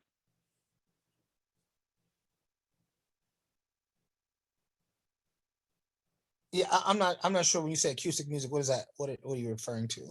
No electrical amplification. Just, like a guitar, Yeah, no, that would make sense. Like if, I think I see what you're saying. Like, like artist plays the guitar. So if she's having an event up there and she was playing the guitar and someone else was playing the flute, someone might consider that kind of thing. That would be acceptable. That would be accepecable. And I'm sorry I use you artists, because I could just see you with the guitar. I'm sorry. That's one instrument that I don't actually play, but I get. Oh, okay. I'm sorry. As long as there's no amplification, speakers I would and so say, forth. Sometimes when I'm barbecuing, I might have a small speaker that's connected to my computer, whatever the case is, and I have to plug it in. I wouldn't be opposed to something light, just, sometimes, you have little group of five together. You guys are listening to music while barbecuing, and you have a little speaker. I'm not opposed to that, but just But nothing. how do you separate that? How do you separate that from loud music? If there's a way to do that, then that's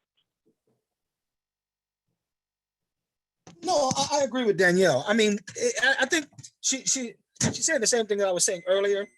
That little speaker I have is not a big boom box, but it's loud enough for the area. It really doesn't extend beyond the area to be disturbing to other patrons that are across the street or Oscar that's next door. You know what I'm saying? So, you know, and if y'all can figure out a way to write that up, I'd say go for it. Yeah. I agree. I agree.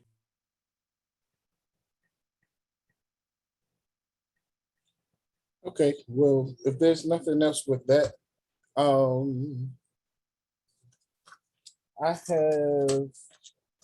talked about it at the last meeting, I believe.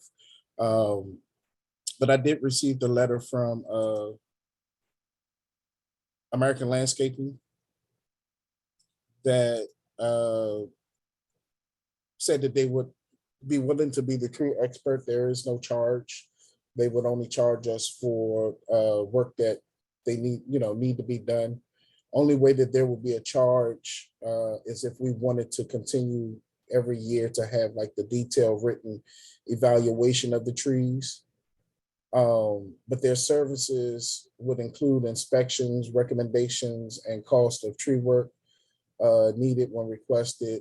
And they'll be available for all emergency works, falling trees, and dangerous situations. But everything that every tree and everything that they would do work on, they will still do just like they do now, send us the work order or the request to work on it with the pricing and stuff. And upon their approval of the commission, or if it's in the town manager's purview to be able to approve it, we would sign off on that and then they would do the work.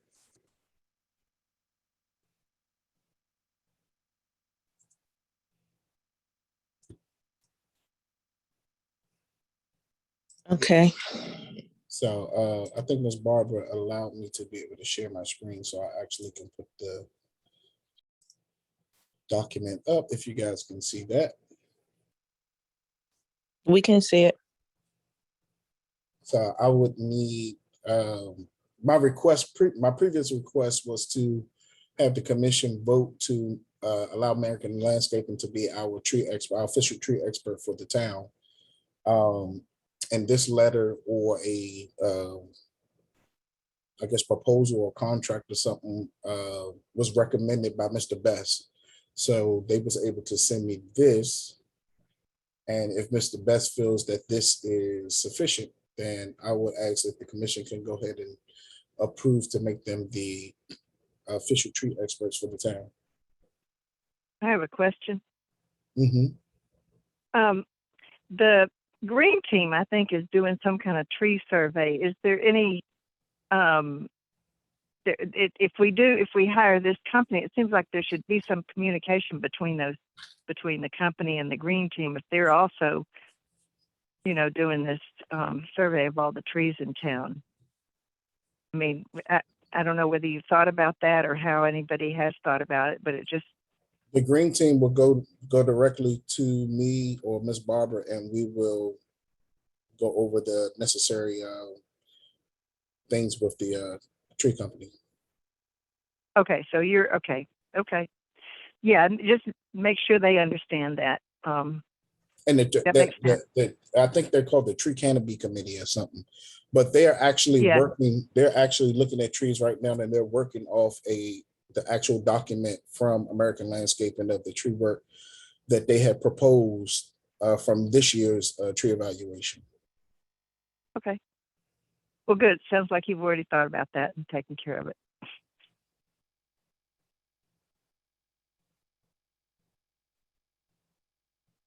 So, Mr. Best, is this sufficient for the commission to be able to approve? Let me ask a couple of questions. Yes, sir. I'm kind of coming in this cold a bit here. Do you already have a contractual relationship with American Landscaping? Yes, we do have a contract relationship right now, not for trees, but for the landscaping, the grass cutting and stuff. So if the commission designates them as the town's official tree expert, and they're going to handle emergency tree inspections and tree removal and down limbs and rot, trees that are diseased that fall down or brought down due to act of God, all that. So when that happens on an individual basis for a tree or group of trees in the town, and you need them to come in and do work under this letter, do they provide a proposal that gets approved by the commission each and every time, or what is the relationship you expect to have here under this letter? Yes, so all tree work that they would do, whether it's emergency, if it's an emergency, then we usually call them and have them come in and do the work. But all tree work that's recommended through inspection and stuff like that, they will send that information to us and it would get approved. They wouldn't get like a $10,000 $10,000 to be able to just work in. And as long as they don't go over that $10,000, anything else if they need to go over, they got to come back and get more money. It wouldn't be like that. They'll still do it the way they do it now, by submitting their proposal in for whatever tree work need to be done. And if it's under the threshold that Ms. Barber is able to approve, she can approve it. But if not, then it will go to the commission for approval. An emergency situation, if a tree fell and we don't have time for a town hall meeting, of course, I would go through Ms. Barber and she would put something out to the commission at that point to let them know what's going on and give her the authority to go ahead and move forward with the emergency. But everything that they would do will still come in as proposal or letting us know how much it will cost to get it done, and it'll get approved. Well, let's say that 3 large trees fall into the town hall and they basically make a large portion of the town hall uninhabitable, and there's an emergency and it's going to cost $15,000, and that's beyond the authority of the town manager and the procurement ordinance to purchase that. I don't believe there's an emergency provision in that ordinance that would go beyond the $5,000 limit. I believe it's under the charter and the procurement ordinance limitation for the town manager. What do you do in that scenario? Well, that's a good question. So this is not really legally sufficient. If you're going to retain them to do work as needed, you probably need to say something in there that if it's a non-emergency and it exceeds $5,000, they're going to need to provide a proposal that will be approved by the commission. If it's more than the amount that town manager has the authority to authorize, then the commission gives you authority to do that sort of work under emergency under the following conditions and have that done by contract. So so you're saying to have a certain amount of money that we're able to have them come do for an emergency by contract? You seem to be indicating that they could come in and take care of an emergency at any amount. And we need to point to authority for that. There is no authority for that. So you're probably going to want to enter into an agreement, a private agreement that will handle that contingency in the contract, if you will. Otherwise, what other authority do you have to point to or to go back to? I mean, this letter is all fine and good, but it really doesn't serve any purpose that the existing procurement ordinance doesn't already address or not address. Does that make sense?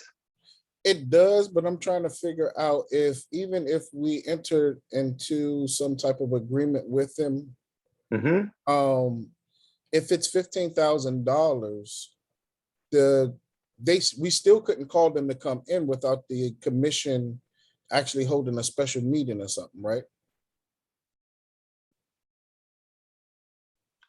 That's right. That's right. You're gonna have to, you're gonna have to authorize or basically adopt an ordinance that will allow an emergency situation. Or do it if you think you're fast on your feet as a commission, you can respond with a special meeting within hours or days to take care of the situation, and then don't worry about it. This letter really has no legal significance. And I don't recall simply recommending that you designate someone to be the tree expert, or why I did that. I think that, we talked about the roadside tree laws. Yeah, you didn't. You didn't. And your need to get, or desire perhaps to get a sub permit where you could become a permit issuer for roadside tree care in the town along its municipal rights of way. That might be some use to have this letter approved and placed in the record as having been condoned or approved to by the town commission. Other than that, this really has no contractual significance that I see. So they wouldn't be under a contract. This is just services that they would provide if the town is willing to allow them to do the work. With the tree emergencies, now of course, if 3 big trees fell down onto the town hall, if I called them in to come and do the work, like the last tree that we had outside of the town that fell up against the town hall, they came out, we had to call them, they came out, they got it off the town hall, they cleaned it up, and then they gave us the bill. We couldn't really do anything about waiting on how much it was going to cost because it was an emergency that had to get done right then and there. Well, what you did, Greg, is you acted without authority, or the town acted with whoever, the staff acted without authority, but then the commission ratified it and okayed it later. Right. They gave us a consensus, because we reported it to all the commission at that particular time of the emergency. Right. And so they gave us the authority to go ahead and get it taken care of. So I think you said basically give a tacit approval, and then we vote on it later at an official meeting. But I would say though, in regards to these exigent meetings, with the invention of Zoom that we've so recently become acquainted to, I think that's always an option, so long as we provide the 24-hour notice as required by, I believe it's a county or state law. So I yield back, and whatever you guys decide, I'm fine with. Well, I think the commission needs to be careful in making decisions aside from doing it in public session. A procurement matter is a quasi-legislative decision. It should be done during an open meeting. Just calling around the commissioners and getting their tacit approval could be deemed a violation of the Open Meetings Act. So it's always better to have the authority for a certain contingency or scenario placed in a law. So maybe you need to amend your ordinance, but suffice to say, I really don't think this letter has any contractual significance at this point. And you're free as a matter of resolution to approve it, condone it, give it a thumbs up, but it's not going to do anything for you contractually. Madam Chair? Yes, Mr. Bell. I relinquish the floor. Thank you. Mr. Pinckney, you have anything else? Yes. So I guess I'll revisit this, next month. There was one more thing. I don't know if you guys got any information from, I forget the lady's name who was going to provide you guys with information of the trees, but these are the 4 trees. This is the American elm. This one here is the river birch. We can't see it. Oh, I'm sorry, I didn't share it.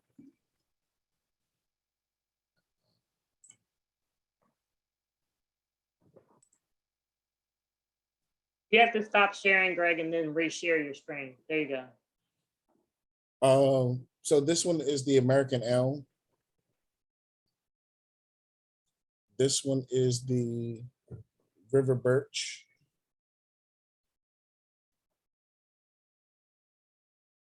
This is the southern magnolia.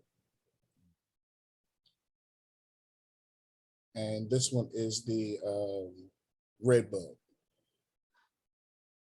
So I try to grab two different ones, the redbud when it's flowering in the spring, and then the redbud when it's all green, the type of leaves it has. Can you go back up to the top?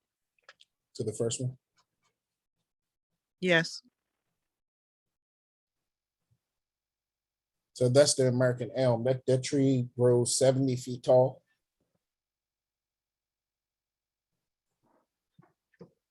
Greg, did you get a chance to review the tree that I sent you? The canopy is about 50 feet wide. So the canopy is from like this, from here to here. 50 feet wide, 70 feet tall.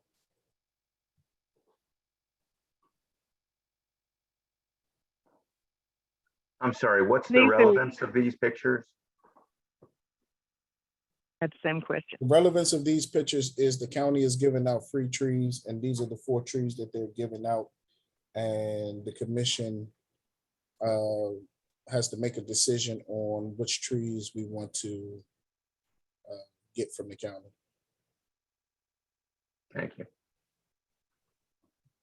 Are these for the street, along the streets? Yes.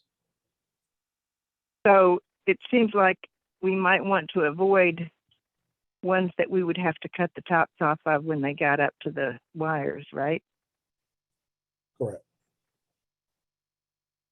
So it seems like that would leave out the elm and maybe the river birch. Yeah, the river birch goes 70 feet tall and 60 feet wide. Yeah, those two are the redbud's smaller. What was the third one? The third one was, now the picture that they had, they didn't have it shaped up like this. I found this picture, so I'm a little bit more okay with this one. And this is the southern magnolia. Those magnolia trees can get pretty big too, you know. Unless it's a dwarf one. It must be a dwarf because they said they grow 15 to 20 feet tall. There's probably a dwarf one, yeah. And Because the canopy is 10, the max is 10 feet wide. I see Miss McLean, she says redbud's beautiful. I agree.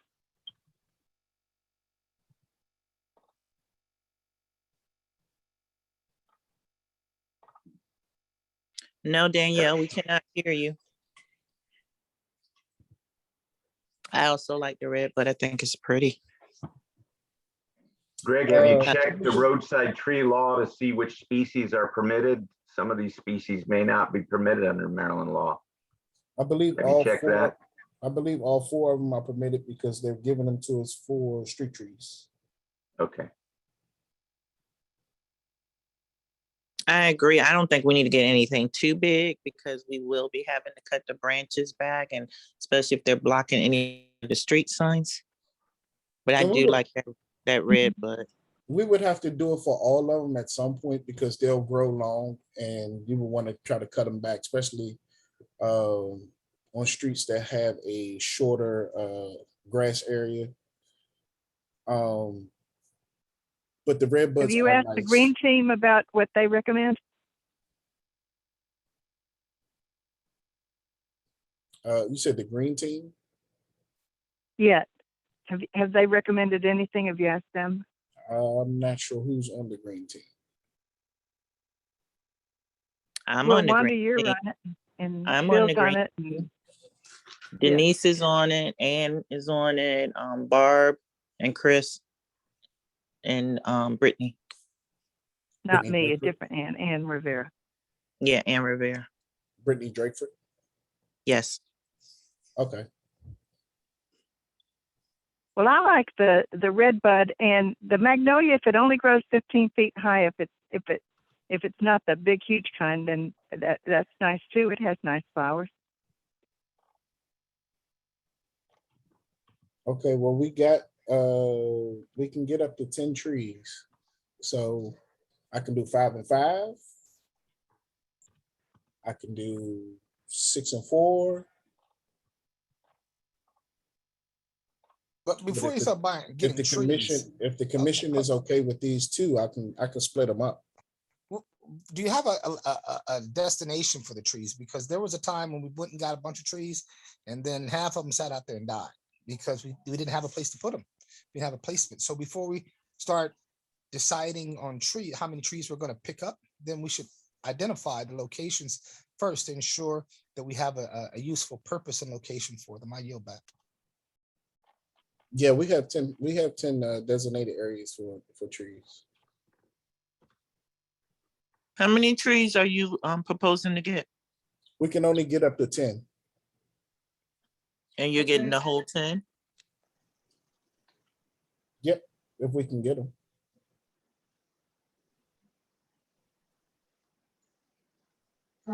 This is Artis. Can I ask a question? Go ahead. By any chance, is the playground the site for one of the trees? It wasn't. But I wouldn't be able to hold these trees to put in the playground. They would have to do the playground, and then we would probably get another tree. Right. Or put a tree at the playground area after they actually put the playground together. Yeah, I guess that's a good point. Okay.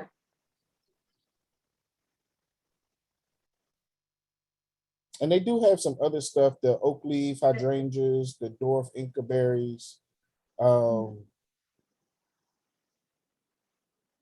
will be able to get some of those too if I don't get all of the trees.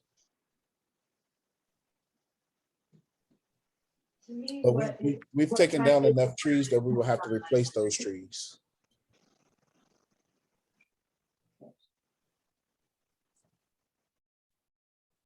So with that said, if the commission is okay with these 2 trees, I just need the okay for me to go ahead and put the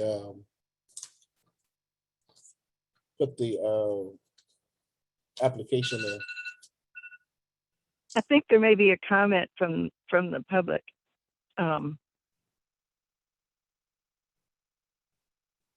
Bill, did you want to make a comment?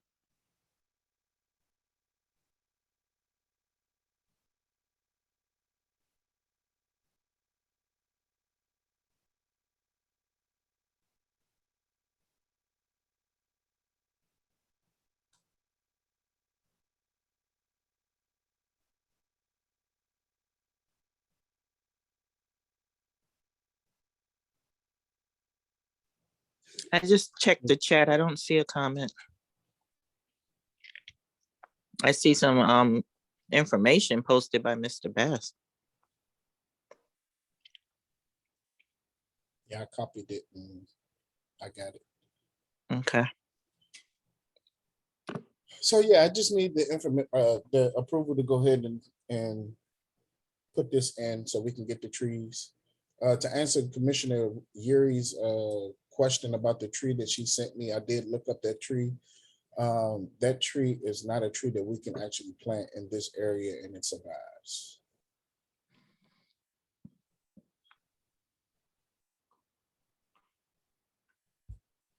I guess it's not native to this area. It's more so for like Caribbean areas.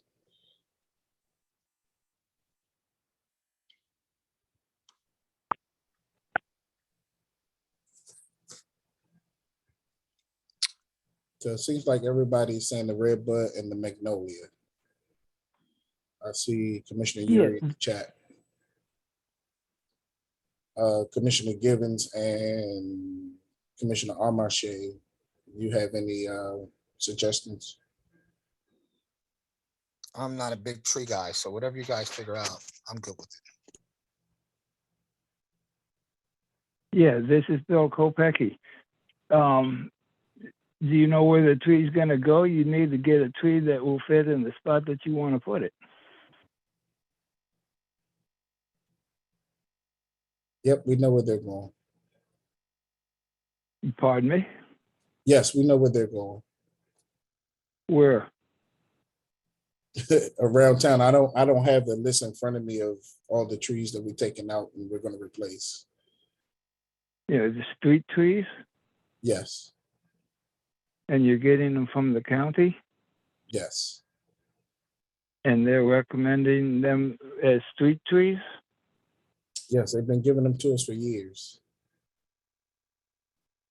Yeah, but they won't give us trees that go into the power lines unless we not gonna panel them underneath the power line. And red buds, there's lots of them around town, and they become weedy. They multiply rapidly, and they don't have a real long lifespan, but that's not too important. So I'd see what the county recommends for street trees. That's all. Thank you.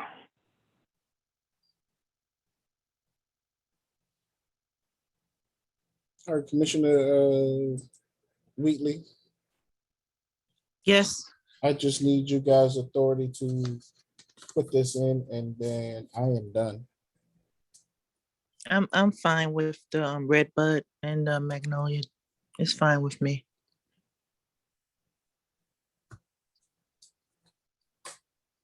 Okay. All right, thank you. So we just have the police department, and then we'll hear from the commissioners. We've already received the treasurer's report, and she's no longer on the call. So Chief, are you ready to give your report?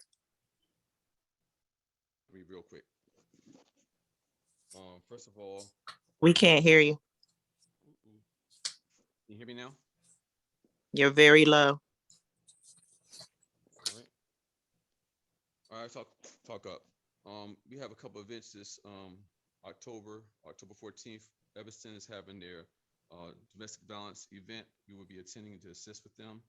October 15th, Friday, we having our own domestic violence candlelight visual. It starts at 6:30 to 8. On October 16th, General Black Kid of the Berlin National Guard will present our explorers with a letter of appreciation for their help with the vaccination sites. Also on October 16th, Senator Augustine is having a cookout. I can send the details to everybody on after the meeting. Make sure we post it on constant contact. It's October- District 47's cookout, and it's going to be in Brentwood at their park. Yes, ma'am. Well, at their town hall. Okay, at the town hall. October 23rd, we have an event for women that want to go back to work. We have a nonprofit that's going to bring clothing for women to actually come and get for free if they're going back to work, to actually feel good about themselves. That's going to be at the town hall from 12 to 2 p.m. on October 23rd. The name of the event is going to be Am I My Sister's Keeper for I Am My Sister. On October 29th, we have our haunted house and haunted circus. On October 30th, we have our trunk or treat from 6 to 8 p.m. The trunk or treat will have games, activities for the young kids, and candy. Also a movie. We're showing a movie that night also for the kids. Chief, can you speak up? We have issues hearing you. You sound very faint. Okay, so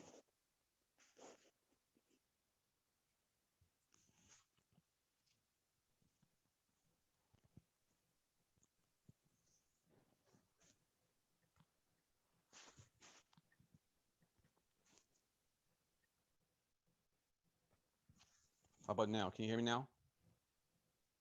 It's a little better. Okay.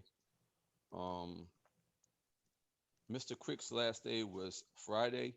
The first week of November, we're working on trying to have a little party for him up at the town hall. Once we get the You date mean and Mr. time- Wade?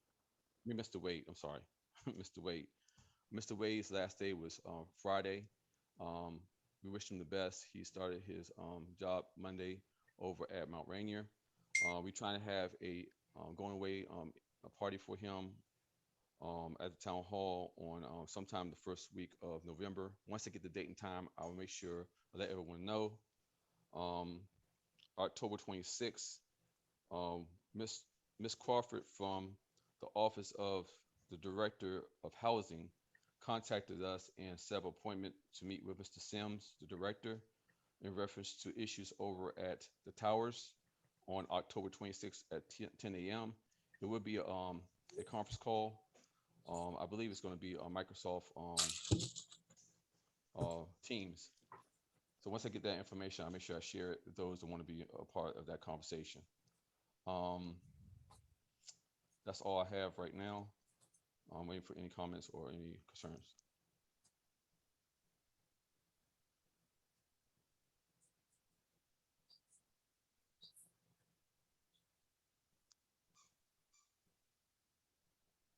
I don't have any questions, Chief. Okay, thank you. That's the end of my report.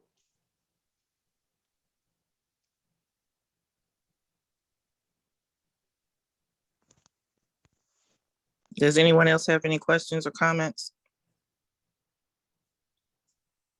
I know several people put in the chat they couldn't hear you, Chief.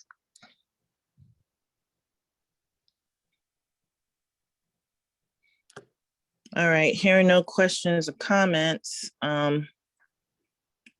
we'll go to the commissioners' reports and then we'll hear from the public. And then we were supposed to go into closed session, but I don't know, we may have to postpone that. Ward 1, Commissioner Young, you have anything to report out? No, thank you. I don't. Not this time. Thank you. Ward 2, Commissioner Amiche? No, nothing. Okay. I do want to report out that school supply drive for the teachers, it's been a big success. We're steady getting more supplies. We're gonna keep taking donations this week. And hopefully next week we'll be able to deliver the supplies to the teachers. We're gonna send the supplies to Roger Heights and William Wirt, which are the two schools that our children, our younger children go to, the elementary and middle schools that they go to.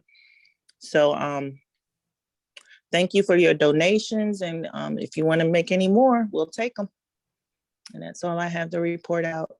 Ward 4, Commissioner Givens, you have anything to report out? No, I can do it next month.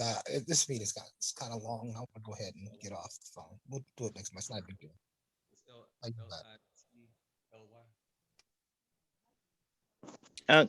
Okay, Chief, we can hear you. I don't know if you meant for us to hear you or not. Commissioner Yuri at large, you have anything to report out? Can you hear me? Yes. Okay, yes, I just wanted to report, just following up, we're about a month and a half or so into the Spanish class and everything is going well and accordingly, so that's my only report. Thank you. The English class, right? You meant the English class? Always do that. English class, thank you. If you give a Spanish class, I'll come and take it, but I thought you meant the English class. I'll Thank be in you. the class too with you, Anne. Okay, thank you for your reports, everyone. We'll go ahead and open the floor up to the public for any public comments. I know it's late, and thank you for those who have stayed on the line with us. You have 3 minutes to make your comments.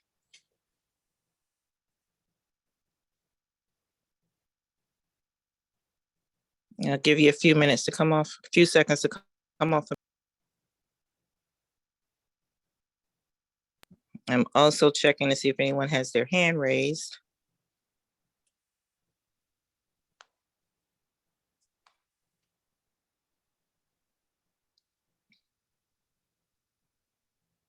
Okay, there's a question. Will this be new clothes presented for the 23rd event or used?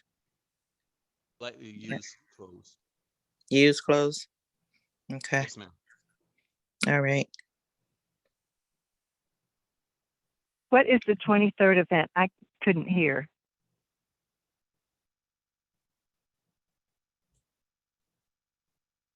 Chief, you want to 23rd answer that? Yes, the 23rd event is for ladies in the town that are going back to work that need work clothes. We have a nonprofit that collects clothes for women that want to go back to the workforce. They were giving out free clothes on the 23rd from 12 to 2 p.m. So we could bring things by before then, anytime before then? Yes, if you have some clothes, just drop them off at the police station, and we make sure that that we give it to nonprofits. They can clean them. They take it to dry cleaners and clean them and present them on. Okay, so we don't need to have them dry cleaned. No, just Okay, let me thank know. you. Thank you. I'm going Chief, to try. It won't be till next week. Chief, Yes, ma'am. you want us to bring them to the town hall, right? Yes, bring them to the town hall, and the nonprofit said they will have them dry clean. Okay, and if someone wants to, well, I'll ask you that offline. All right. So didn't hear any other. Okay, someone would like to ask about providing a ramp by the school playground because of drivers speeding through stop sign. I'm not quite sure where you're referring to. Hello? Yes, can you explain Yeah, exactly where?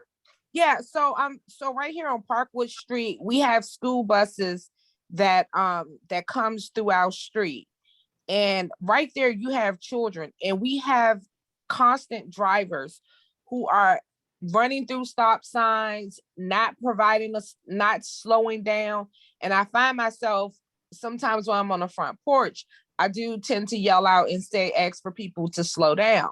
So I was just wondering, like, has there been any talk about it, or has anyone ever spoke on that? Because you have kids that's out here crossing the street and just cars speeding through. It sucks, and then, of course, you all have the sign that's up there, that's further up. I can't think of which street that is. I think it's still Parkwood. How they can't come down through that drive-through at between, what time is those hours? Like 38th Street. Yes, 38th Street. So I just wonder, have anyone had any, had any talk about that? Just inquiring minds wants to know. When you say ramp, are you talking about a speed hump Yes, or something? a speed bump. Yes, a speed hump. That's exactly what I'm talking about. My apologies. Okay. A speed hump. Okay.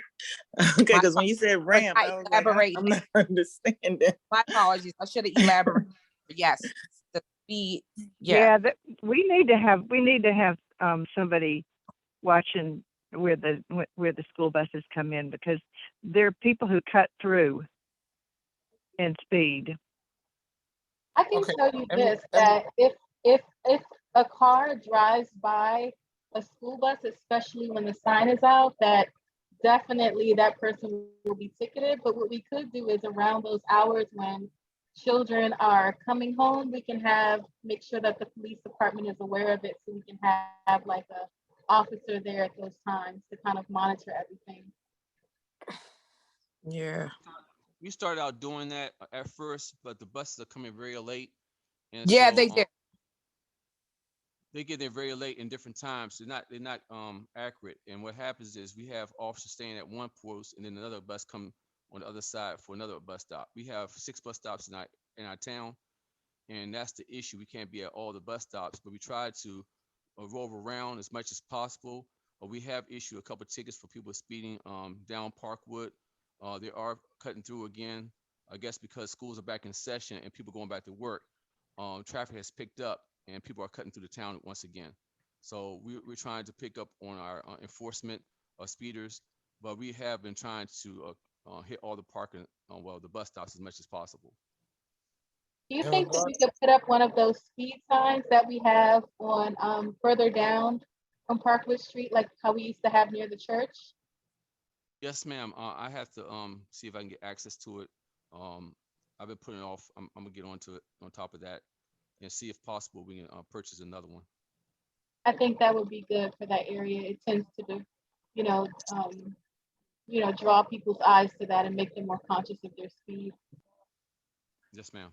I'll look Right, and as far as, I don't think that speed camera there, sign is working, so it might need to be checked for the battery or something, or, its operational use, but in regards to a speed hump, there's a process that we don't get, we don't do. We have the residents, do it, they go around and they collect, a petition, and based on the number, the percentage, I can't remember what the number is, then once that petition is reviewed by the commission, then they decide whether it's to be granted or not for the inclusion of the speed hump at that location. So that's something that you all can query our admin to ascertain what that percentage is. And I'm not sure exact location you're speaking of, but I know it's on Parkwood though. I yield back. Commissioner Givens, I think we had issues with that sign because it was under a tree and it's solar powered, so it wasn't getting a chance to recharge itself. But if we put it on 30, you're talking about 40th Place in Parkwood, right? No, we're 40th Place in Parkwood Street. Yes. Yeah, by the playground. Yes, right there in front of the playground. Yeah, I know what They a lot of them. Yeah, a lot of the drivers too. You know, they use it as a drive-through street to kind of like cut through the traffic that comes like actually right there over there by Calmer Manor, over there by the Burger King. So it's always like it's like they speed right through like it's nothing.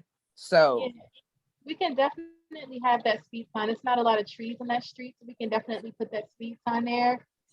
And then try to make sure during those times between 2 and 3 o'clock, we just have the police officers kind of, look after that area to make sure, and then maybe in the meantime, we can start considering a speed hump for that area and begin talking to residents if needed afterward, if we don't see any change, definitely. Okay, so just so I don't want you to be misunderstood, ma'am, the resident who's requiring.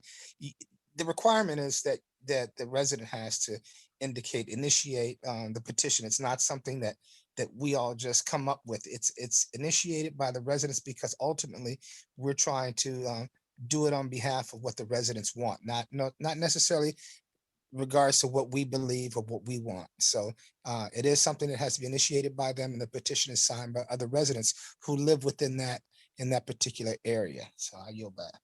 yeah, say less, but like I said, it all comes into agreement too that if you're going, I'm not sure what all of the policies and procedures are when it comes to commissioners, but you got to realize too that these are kids' lives. So, I mean, I get it, knocking on residents' doors and getting signatures, but we talking about children here. That shouldn't even be a decision that needs to even be decided on what the residents are. This is a decision that's based off of kids and their safety. Ma'am, you can't do it like that based on the reality is that people live in these particular areas and there's bus stops in all of these particular areas. So if we went by that premise, then we could institute that same, and then we would have blowback. And so what we don't want to do is I see your passion and your understanding, and I get that, but at the same time, we need to have citizen participation. And ultimately, that's the only reason we're in office is because of residents. So because of that, we definitely want to have them in on the conversation. And without them, then we're just making decisions based on what we want. It's not based on what we want. We're here to serve the residents based on what they want and what the needs of the community are. So I yield back. Okay, so just to confirm and just to recap, you're stating that this is a situation that needs to be signed off by residents, right? So basically just knocking on the doors and providing information to them and having them sign off on So there's a petition at the town hall. There's a petition at the town hall, and then you could pick that up from our what's the names, and I don't recall, it used to be 50% of the residents who live on that block. I think they moved it because this is not something I'm making up. It's something they voted on. So it's not something any commissioner Right. can go and change. I can't change it. No commissioner has the authority to change it unless they do it as a body. So this is a policy that's already in place. And so I believe that percentage change, I can't recall what that percentage is. So that's the process, and that's just the process that we have to follow. Not a problem. It's too easy. Too And easy. Ms. McLean, just to reiterate also, we're definitely going to, we just agreed with the chief. We're going to put that speed sign there, and we're going to increase the police visibility there also as something that we can do immediately starting tomorrow. We can start doing that. So, when it comes to those two things, we can act on that immediately. So there isn't an issue there. Okay. Your kindness is appreciated. Thank you. Madam Chair. I'm sorry. Yes, Mr. Best. Yes, in response to Commissioner Gibbons, I don't see anything in the law that calls for a petitioning process for speed humps. It may be an ad hoc thing that you've done in the past, but there's no legal not an ad hoc. basis for it that I know of. Let me finish, was please. Let me finish, please. Also, the American Recovery Act funds could be used. Municipalities have the authority to hire school crossing guards. So if there's an issue of more police officers, you don't want to go that route, you have the authority to hire part-time crossing guards, and you could use the American Recovery Act funds for that purpose. I yield. So it's not an ad hoc. So it's not an ad hoc. Go ahead, Danielle. Go ahead. I'm sorry. I think we're just talking at the same time. You can finish.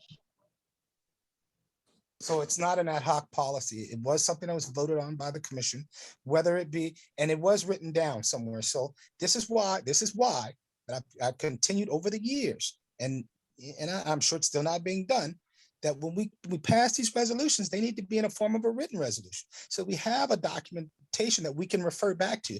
So accusations of ad hoc or some unwritten policy, because like, you don't know, I get it, you haven't seen it, right? So that makes sense. I hear you, but I know for a fact, because I remember when it was 50%, and it was initiated when Commissioner Aileen McChesney was the chair, and I was on the commission at the time. And at some point, sometime thereafter, that percentage changed based on it was too easy to get 50%. So, and whether I agreed with it or not, this was a written policy that was put in place. Where it's at now, I don't know, because no one ever did, again, that resolution book that you and I agreed on that needs to be there so that we can continue to have a written following documentation of our policies and our resolutions that have been put in place. I yield back.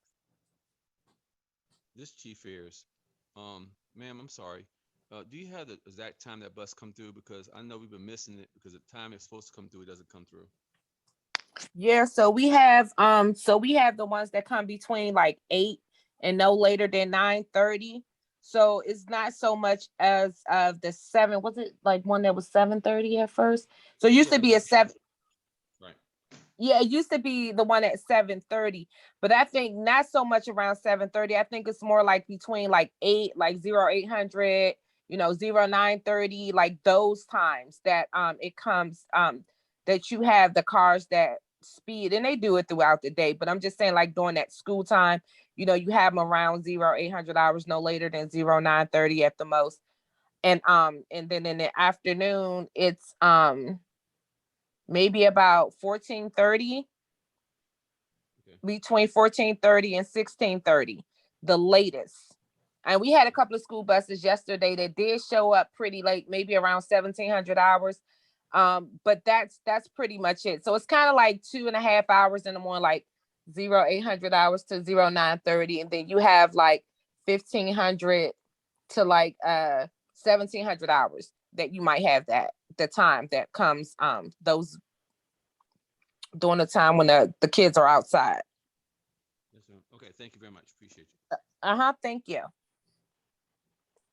And Chief Ayers, just to kind of go back on some of our community policing, during that time, it might be a good time to, put good use, having some of the police officers be on foot, or whatever the case is, just to, be a little more available for people to kind of scope the area, to know the times, just to be a little vigilant to see when they're coming through and just kind of have a record of the times that the buses are coming, to talk to the parents about some of the concerns that they may have.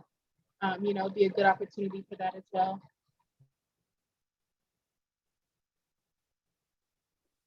Yes, ma'am.